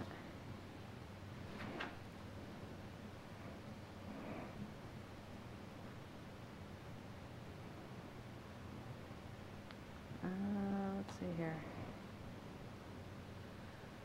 I'll have to look into it further. Unless you're looking to make me the highest paid or the Public Works in the state. Oh, there would be a difference because, all right, so Public Works gets complicated because of the impending sale of the wastewater treatment plant, okay? So for the departments of wastewater treatment plant, MIP, and sewer maintenance, all of the employees and the expenses, everything associated with those departments are only shown as a 6 months, okay? So when it came to the other employees within Public Works, whose part of their salaries traditionally is allocated out to Fund 60 for sewer, we had to take that into consideration as well. And we decreased the amount that's normally covered by sewer for you and in India, the operations manager, and had to increase the portion that Fund 10 covered. Yeah, and just let me give a brief update on that. I know there was a request from someone earlier, from Mr. Hake, but it wasn't timely with the discussion. But so the current status of the sale of the wastewater treatment plant is that our application has been accepted. It was earlier this month that it was accepted as complete, I believe. Okay, October the 29th. So that starts a clock of 6 months. We are hoping that the that the sale gets completed within that time period. That would be a normal time period to expect. So that's what gets us to April, and we added a little bit extra in there for contingency upon it taking a little bit longer. So those expenses are 6 months, and we're hoping for less than that. Yes, and the revenue, because the other factor of all of this is that obviously we have expenses associated with wastewater treatment plant and the sanitary sewer system, but as a municipality, we are also billing out our residents for their portion of the sewer service, and that was used to pay the city's portion of the overall plant and expenses. And that has been reduced as well to what would be estimated for 6 months worth. And that takes into account the actual billing for those 6 months and any past due amounts. So that's the flip side of the sale. Yeah, and I would add that for the first time in, I think, 18 or 19 years, there is no transfer from the sewer fund to the general fund. So that has been an issue for a long time with the city of York, where decades ago, they determined that that would be a mechanism to try and prop up the general fund to actually transfer money out of money that was meant to or was allocated to the sewer systems. There were secondary and tertiary expenses that occur within the administration. I'm not sure it ever totaled quite the amount that they were transferring. But now that's always been a concern to the city of York that was going on, and now that has been eliminated as of this year. One more thing, one more additional expense to the city is that since we will not be billing for sewer, we will be billed from the new owners. We have added actual sewer utility expenses in here that we had not been paying before for the city-owned property. So that's the third aspect of all of this.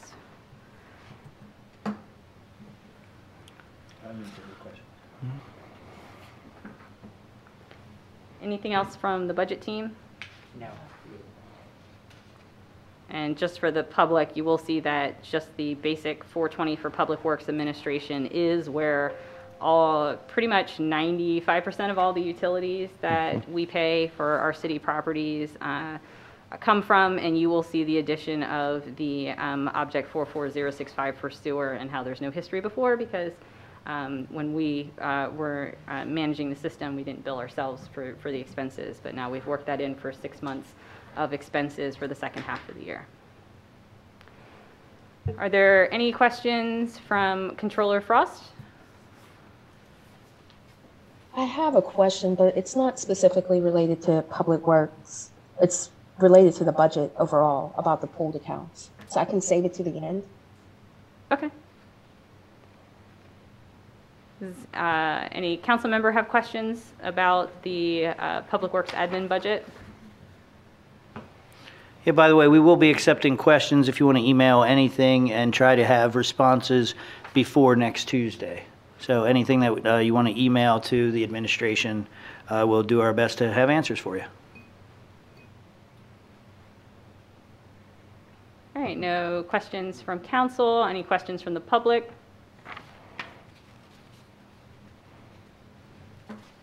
All right, thank you. We will move on to... I'm sorry. Quick That's question okay. for travel. What does that cover? Looks like when I'm looking at Travel. 43010. That would be specifically to any travel that Chaz would have. Yeah, this would be for conferences. Some of the conferences we go to, we actually stay at the conferences as well. And that's used between myself, Latice Brown, our MS4 coordinator, and Diaz Woodard, our recreation specialist. Okay. And the same for training? Yes. That's just in for that as well? Okay. Thank you. All right, if there's no further questions, then we can move on to the next. Well, within 420 also included recreation, the recreation fund, and there's some expenses there, but the next overall budget is highway. All right. Page does that start? That's page 172. Well, do you want to make sure folks don't have questions on the rest of the recreation fund, et cetera? let's see, because this is just the recreation fund expenses for utilities is what's included in there. Okay. The recreation has its own department, so the rest of the expenses are over there. Okay, what about 50? 50 would be the capital projects, and that was where Chaz had mentioned that we have expenses from the couple of the projects, the George Street paving project, all projects that we get reimbursed for. Yeah, and the George Street project was a new one added to this budget. Other than that, the other items on there were from previous budgets, and they're just transferred over because work was not able to be done in 2021. But just so folks understand, so the $3 million for construction for George Street paving is all funded outside of the general fund, correct? That is correct. Yeah. So we will be paving George Street from one end of the city to the other. Rafton Road to Parkway Boulevard. Rafton Road to Parkway Boulevard this coming year. And you'll have left turn signals. Ooh. Including Philadelphia Street, right? Including Philadelphia Street. Philadelphia Street will finally get its Philadelphia Street moving north will finally get its left-hand turn signal, turning lane. Yes. Turning lane or turning signal? Will they have a lane? It'll be a turn lane. Okay. All right, no other questions? Then we can move on to the highway budget. All right. 172, the page. All right, so our Highway Bureau is ran by our Superintendent Keith Gerber. The mission of the Highway Bureau is to provide the people of the City of York with services that will maintain safe traffic flow, directional signs, street markings, and clean thoroughfares. This also includes meeting special requirements of highway maintenance such as street and alleys, pothole patching, snow removal, spill cleanup, as well as maintaining the health of the stormwater system and completing repairs as needed.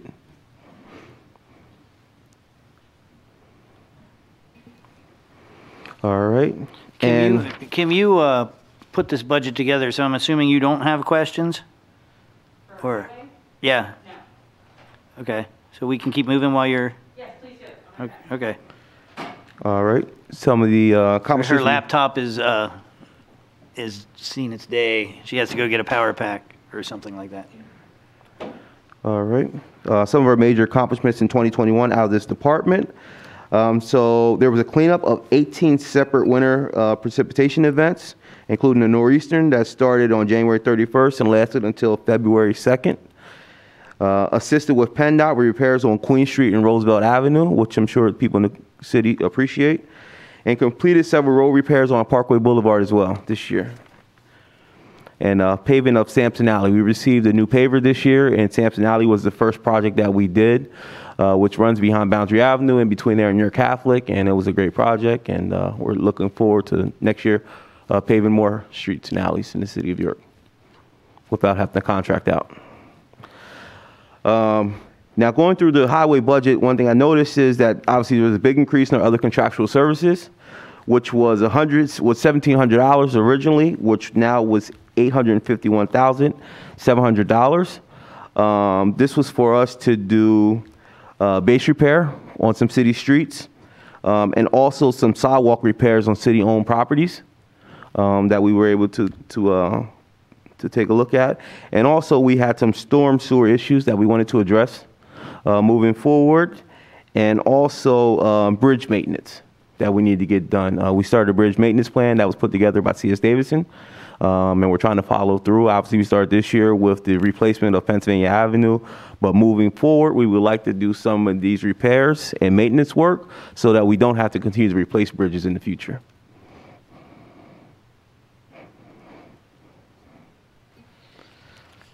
So for highway, that was one of the ones that big changes that I seen that I thought it's appropriate to talk about.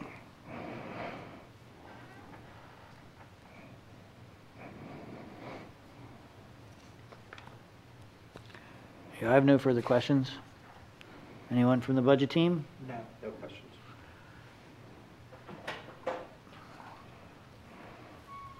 Madam Controller?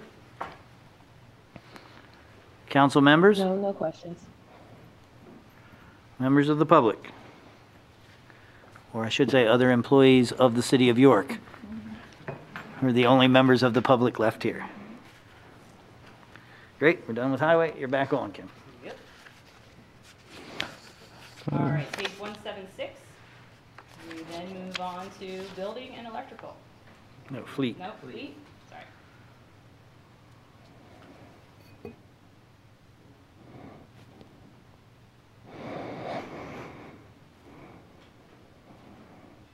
Yeah, no, budget-wise, page 174 is building and electrical. Sorry.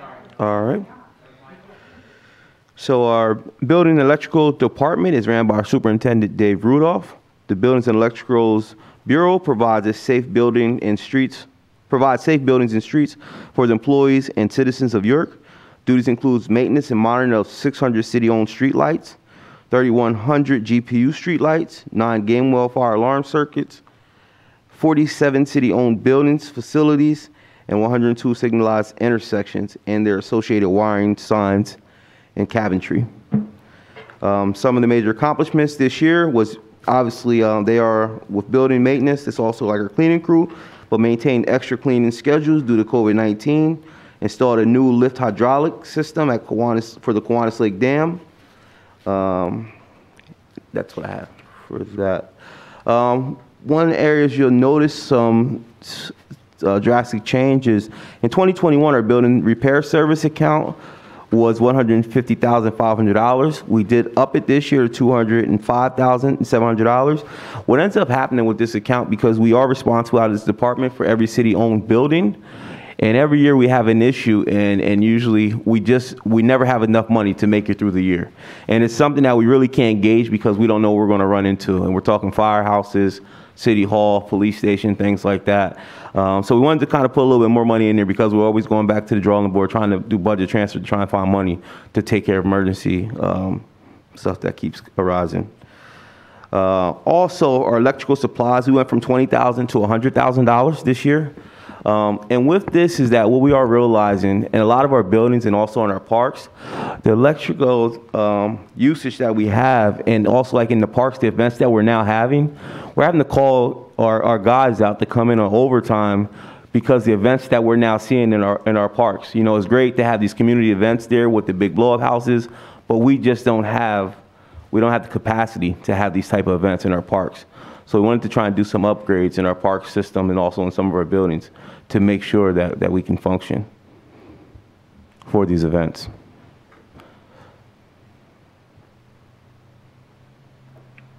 Okay. Mayor, do you have any questions? Budget team, do you have any questions? Actually, I did have one question. The salary line stayed exactly the same, while in some other departments the COLA was included. What's going on there?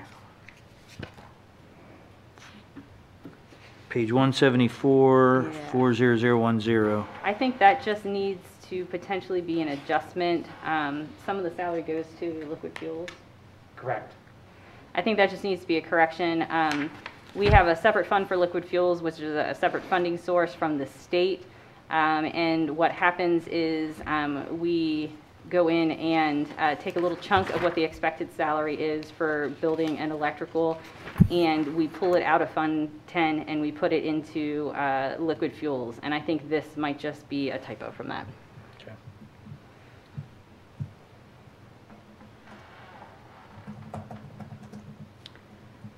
Anything else from the budget team? No. Anything from Controller Frost? No, ma'am.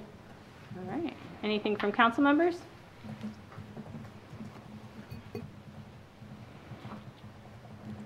All right. Anything from the public? All right. That concludes building and electrical. And now we'll move on to fleet maintenance, which starts on page 176. All right. Our fleet is also ran out of our Highway Bureau, but Superintendent Keith Gerber. And the mission of the Fleet Division of the Highway Bureau is to maintain and inspect the city fleet's vehicles and equipment. With this kind of looking at this budget, I wanted to say one thing that really sticks out to me is that the decrease that we see in the vehicle repair service, which is account 44200, it went from $37,600 to this year being $27,600. Last year we were able to hire a mechanic too who works on a lot of our diesel vehicles, and the money that this gentleman has been saving us over this past year, and it's only going to continue to go down because of the work that he is doing. This was a position we tried to hire for years and just couldn't find anyone that lived in the city. And we finally did find someone to actually come and take on that position. And he's been doing a fantastic job for us over this last year. And we look forward to what he's going to do over the next couple of years for the city of York and the savings that it's going to create. But other than that, that's not much of a big budget. So.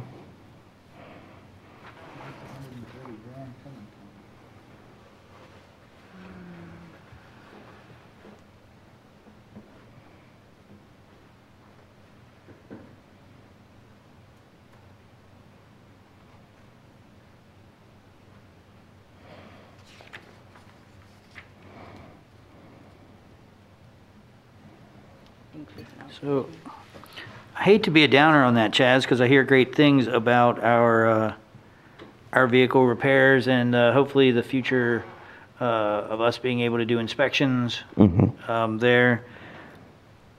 But I do have to say that I'm not seeing the decrease in expenses that are you talking about the reduction in $10,000? Yeah, $10,000. So we're paying $100,000 for an additional employee, but we're only saving $10,000 by hiring him? Yeah, and with his position, I mean, it was just created this year. So obviously he is getting his feet a little bit more wet, and he is, you know, there's some other savings that you're not going to see right away, but within the next year you will see some more savings as well. And we had... See where I'm going with that now. I do. But like I said, it's just a start. The expenses, are there other... So are there savings in the like the police department and the fire department and other things that maybe we could get? That is also. Maybe we could get you know. Yeah, and this is just in our budget, so you are going to see savings in police and fire as well. If you could if you could do some kind of report or work with them to try and find the true value of this position. Because I know once you add up all the benefits and everything like that, and this wasn't a very cheap position, so you're talking like $100,000. And just to clarify, we've always had 2 auto mechanics. It's just that we bumped it up to an auto mechanic 2 when we had the opportunity to fill it. Yeah, we had 2 mechanic 1s. But Right, then so it wasn't a full, like, brand new position that we put in. Got it. So okay, I thought you were talking about with insurances when you were saying $100,000, so that's why I didn't. Yeah. Well, I was talking about that. I mean, when you take the cost of an employee and you add the benefits to it, it goes from $50,000, $60,000, $70,000 up to over $100,000. Yeah. But it was only a difference between a salary increase. Okay. We don't need the specifics right now. No, I do. It explains it. Yeah, I will double check the salary. I see what it is. The salary associated with this, because it does look like the administrative assistant for highway is, at the moment, it's plugged in here as being 100% fleet, and that shouldn't be. So I think that's where the additional expenses being shown and the big jump, because it's like we've got 3 full-times instead of 2 full-times, and it should always be 2 full-times. So there is an issue here that I'll look into. Good, thank you. That'll fix it. That'll show you more savings. Thank you, Kim. All right. Any questions or comments from the budget team? No. Any comments from Controller Frost? No, ma'am. All right. Council?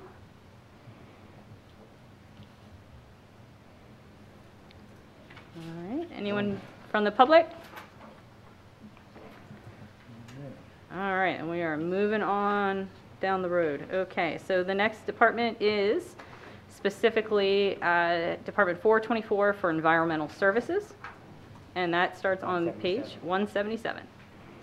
All right. Our environmental services is ran by Casey Dennis, who is our environment management specialist.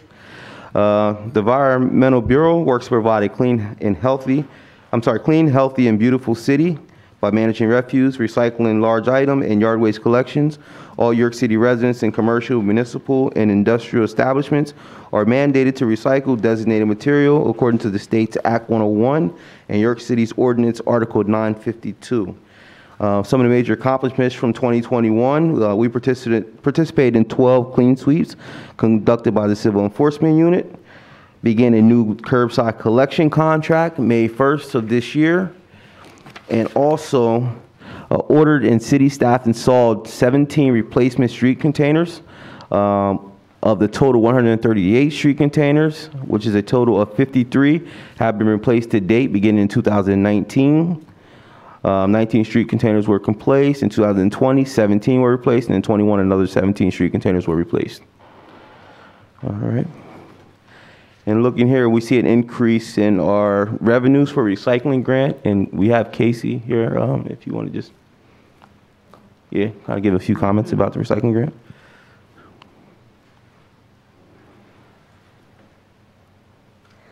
Okay, looking at the revenue, I don't see for this year, I'm sorry, Casey Dennis, Environmental Services Supervisor.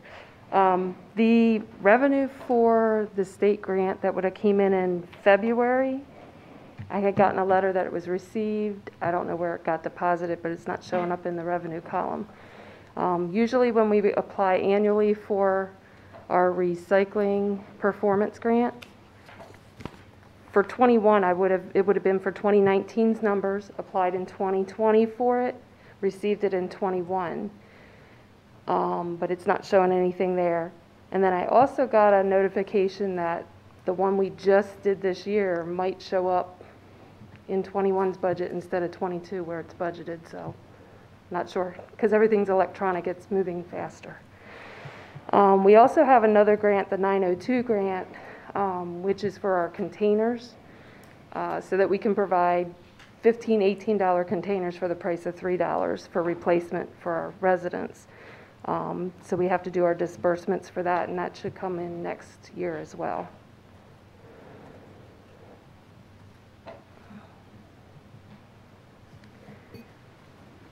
So do you want to just work directly with Kim to make sure that that all gets in there? Yeah, because there's actually, there's some other things down through here on 21s that expenses aren't showing in here that I know were spent, like our street containers, the transfer, that was done early in the year. Are you talking about year-to-date actuals? Yeah. Yeah, they're not up to date. Depending on what they are, they may or may not be. So yes, if you're concerned about that. There was a lot of things I'm like, okay. I don't think they're right. Okay. Okay, good. Yeah, the top priority is what's budgeted for 22 to make sure it's correct. There's, feel free to send me your concerns about 21 because we can look into them just to make sure something wasn't missed. Yeah. Obviously, if it's an expense, it should be in there unless it needs to be moved from someplace or whatever, but it should be good.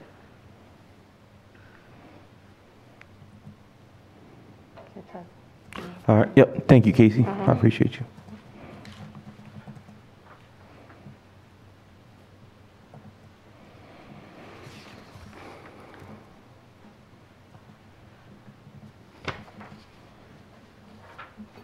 I'm sorry, Chad.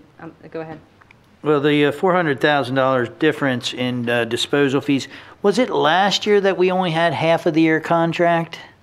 Or was that the year before? I'm forgetting. No, I should have answered that. So our collections cost this year in 21 only included 4 months of the old contract, 8 of the new. Right. So next year it's going to be a full 12 months. And that's why we see the $200,000 difference. Yeah. Now, what about the disposal? Disposal has also gone up at both. One, we have confirmed pricing. The incinerator went up from $67.50 to $70. We anticipate modern will go up from $75 to $78. They were supposed to do that last year, but held the line. Haven't gotten any notice on that, but that's budgeted just in case. Got it. Thank you. Yep.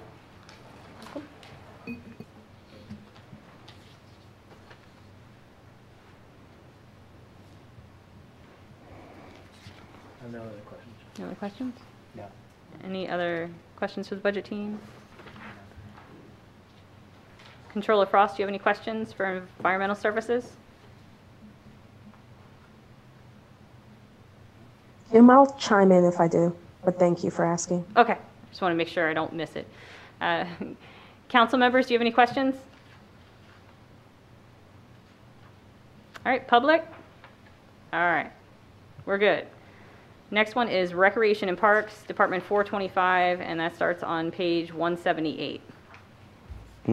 Yes, so Parks Recreation Department is ran by Superintendent Tom Landis.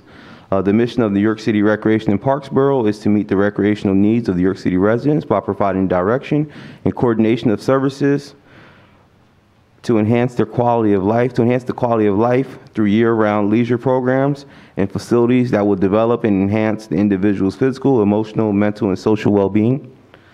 Some of our major accomplishments this year, at the beginning of the year, beginning of softball season, Tom actually worked with Kinsley Construction, who donated equipment and manpower to grade 4 infields located in the Memorial Park complex.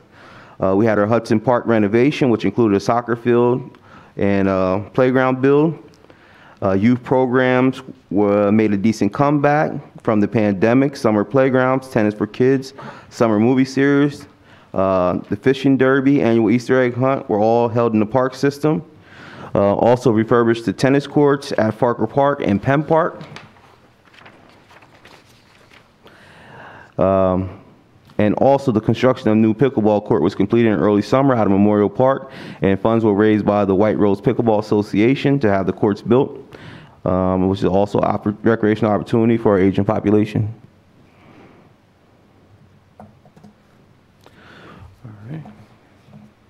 I do want to add on behalf of the budget team that I realized this morning, and I've already added to the proposed budget, that I was missing the FICA expense for the athletics part-time staff, and I was missing the youth program, the summer playground program, the salaries, and the FICA associated. So that's been added back into the proposed budget. So I apologize for missing that on this.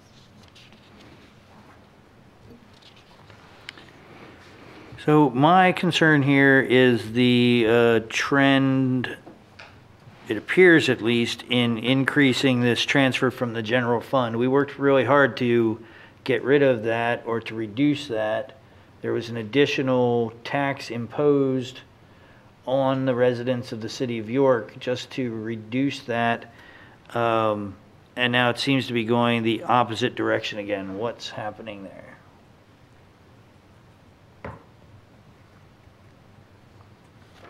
I mean, we love our parks, but we also have to balance our budgets. Yeah.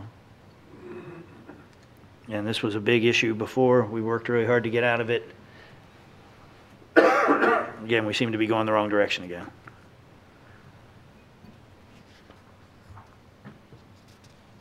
All right.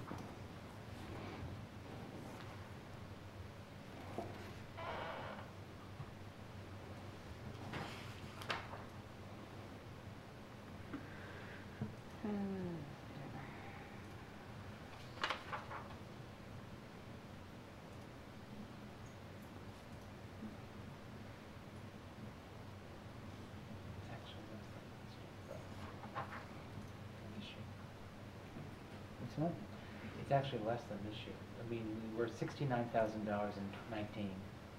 It was $124,000 in. No, I'm looking at the. He's looking at the very top of where it shows the revenue coming in from the general fund for recreation fund. Yeah, we're at 336, now we're at 511. Yeah. Now we're at 641.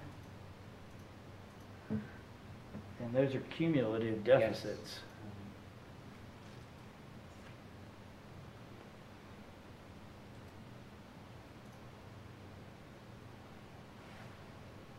Yeah, because essentially budget team wise, we are to the point that we include what tax claims, you know, the real estate tax and tax claims that we can, that is part of the percentage that goes to the recreation fund, and then from there is just balancing with it. So the expenses must be increasing. Yeah, exactly. That's what I'm trying to find, 130,000. Trying to find 130,000 in increase. We also have lost like revenue, like there was leases in 2019 for $155,000 and then 161 that we're not showing. That specifically is, no, that wouldn't be here. What is that?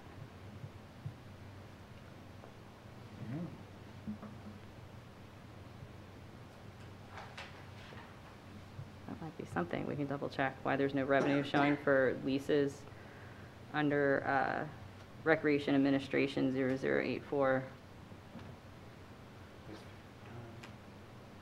I started from the end thinking that there'd be a reduction and it's just a flat on zero, so it doesn't make sense.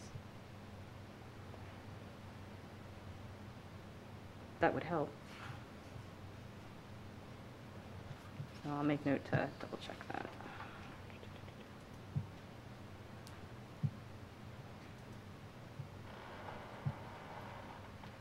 What would the leases be covering? That's what we're trying to figure out, I think. Got the ice skating rink? No. The ice skating Or I rink, mean that's I mean the roller skating rink. What else is leased? Well, you got the roller rink, you got Princess Street Center, you have, wow, the Rotary Building? Right, but the Rotary, we're getting, We have a church in there. yeah, but they're paying. Yeah. I'm looking to see what the description was for last year.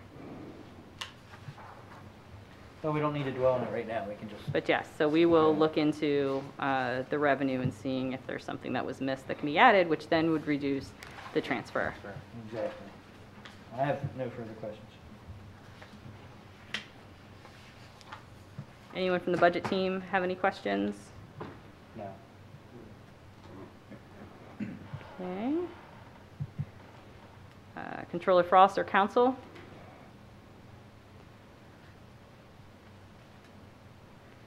I did check, that is income from leases at Princess Street Center, Rotary Building, and Yorktown Center, so we'll get with you, it just must be missed. Okay. Any questions from the public? All right. Now, Ice rink's good. next one is the ice rink. Do you have anything to say about the ice rink? No, I mean, it's good to see looking at the right now. I mean, we have the revenue that's coming in, and currently we have one last year of paying for the condensers out of there, the ice rink, and we'll no longer have any money going in out there. Do we still have the contract with the team that was doing all the improvements? What were they called again? Yeah, the skipjacks. Skipjacks, yeah. Yeah, I mean, we didn't have an agreement with them. It was with the Revs when they were there. I see. But now the skipjacks are still out there, but they are working with the new group that we have, the new tenants that we have out there. So. The only comment from the budget team is, I know Cherie Allwine, who couldn't be here, she just had a concern about if we're collecting the lease payments from the leaseor at the ice rink. Because I guess she was concerned that we hadn't received payments in a while. So I'll ask her to follow up. Yeah, if you can, yeah. It was my assumption that they were submitting everything. When we met with them, everything was supposed to go straight to the finance department. Yeah, because I don't think she had noted that, and that there might have been some kind of, 2020 is a blur, but I'll have her follow up with you. Just Okay. to make sure that we're getting our revenue in. Any other questions? Nope, nope. Any questions from anybody? All right.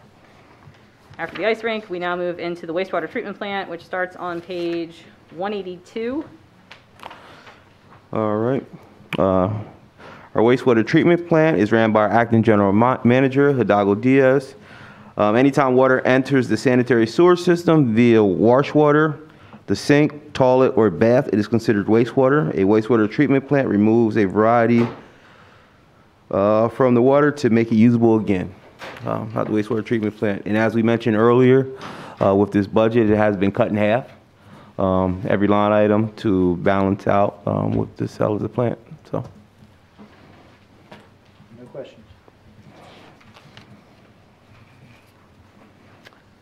I don't believe the budget team had any questions.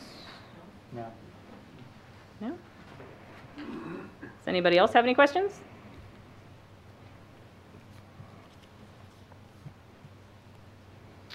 Okay. The next one would be MIP, which is the Municipal Industrial Pretreatment Program. Yes. Which is starts on 184 and is Department 441. All right. The municipal pretreatment program is ran by Veronica Chavez, who is our pretreatment permit and compliance manager. The municipal industrial pretreatment program, also known as MIP, is responsible for implementing the federal pretreatment program for the City of York wastewater treatment plant sewer service area. It is tasked with enforcing all federal pretreatment standards and requirements in addition to any local sewer use regulations. The program is also required by the treatment plant's state-issued wastewater discharge permit. The program ensures industries comply with federal and local discharge regulations through facility inspections, industrial wastewater sampling and permitting. Wastewater sampling test results are also used to recoup costs incurred by the treatment plant to process the higher strength industrial waste. The goals of the pretreatment program are to prevent the introduction of industrial pollutants into the wastewater treatment plants that interfere or are incompatible with wastewater treatment plant processes and operations, and also prevent industrial facility pollutants from passing through the wastewater treatment plants into receiving waters, Cadura Street, streams, and lakes. It appears to me that these were only given 3 months as opposed to 6 months. Is that what happened here? Or why is the MIP program on a different schedule? Yeah, no, it should have, the MIP actually should have been 6 months as well. Yeah, you see what I'm saying? Like the salary is at 1/4, the income is at less than 1/4. Well, we did eliminate, there was 2 positions in the 21 budget, and we did eliminate one of the positions because it has been unfilled for almost 2 years. Okay. But what about the revenue? We could double check the sampling fee with Veronica, but I believe that was provided from her. So make note to double check it.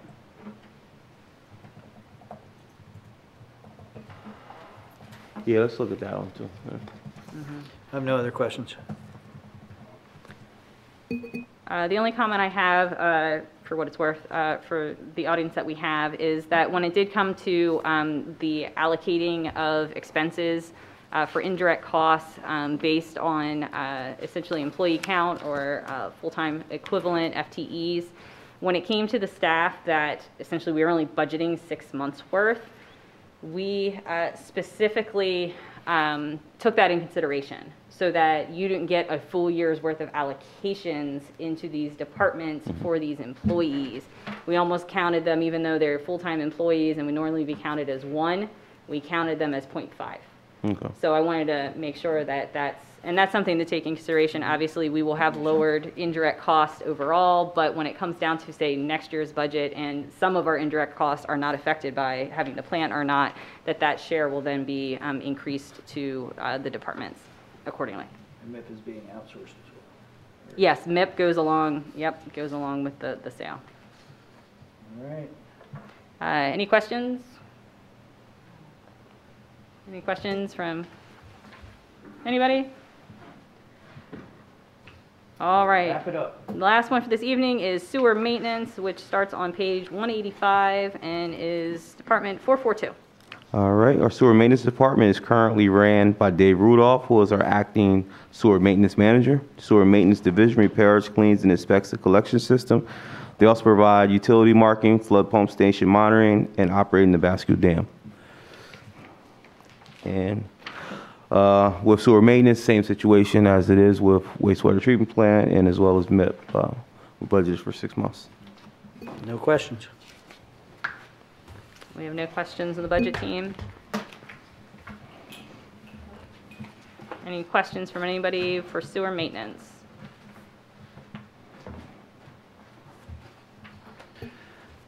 Thank you, everyone. This hearing is recessed until 6 p.m.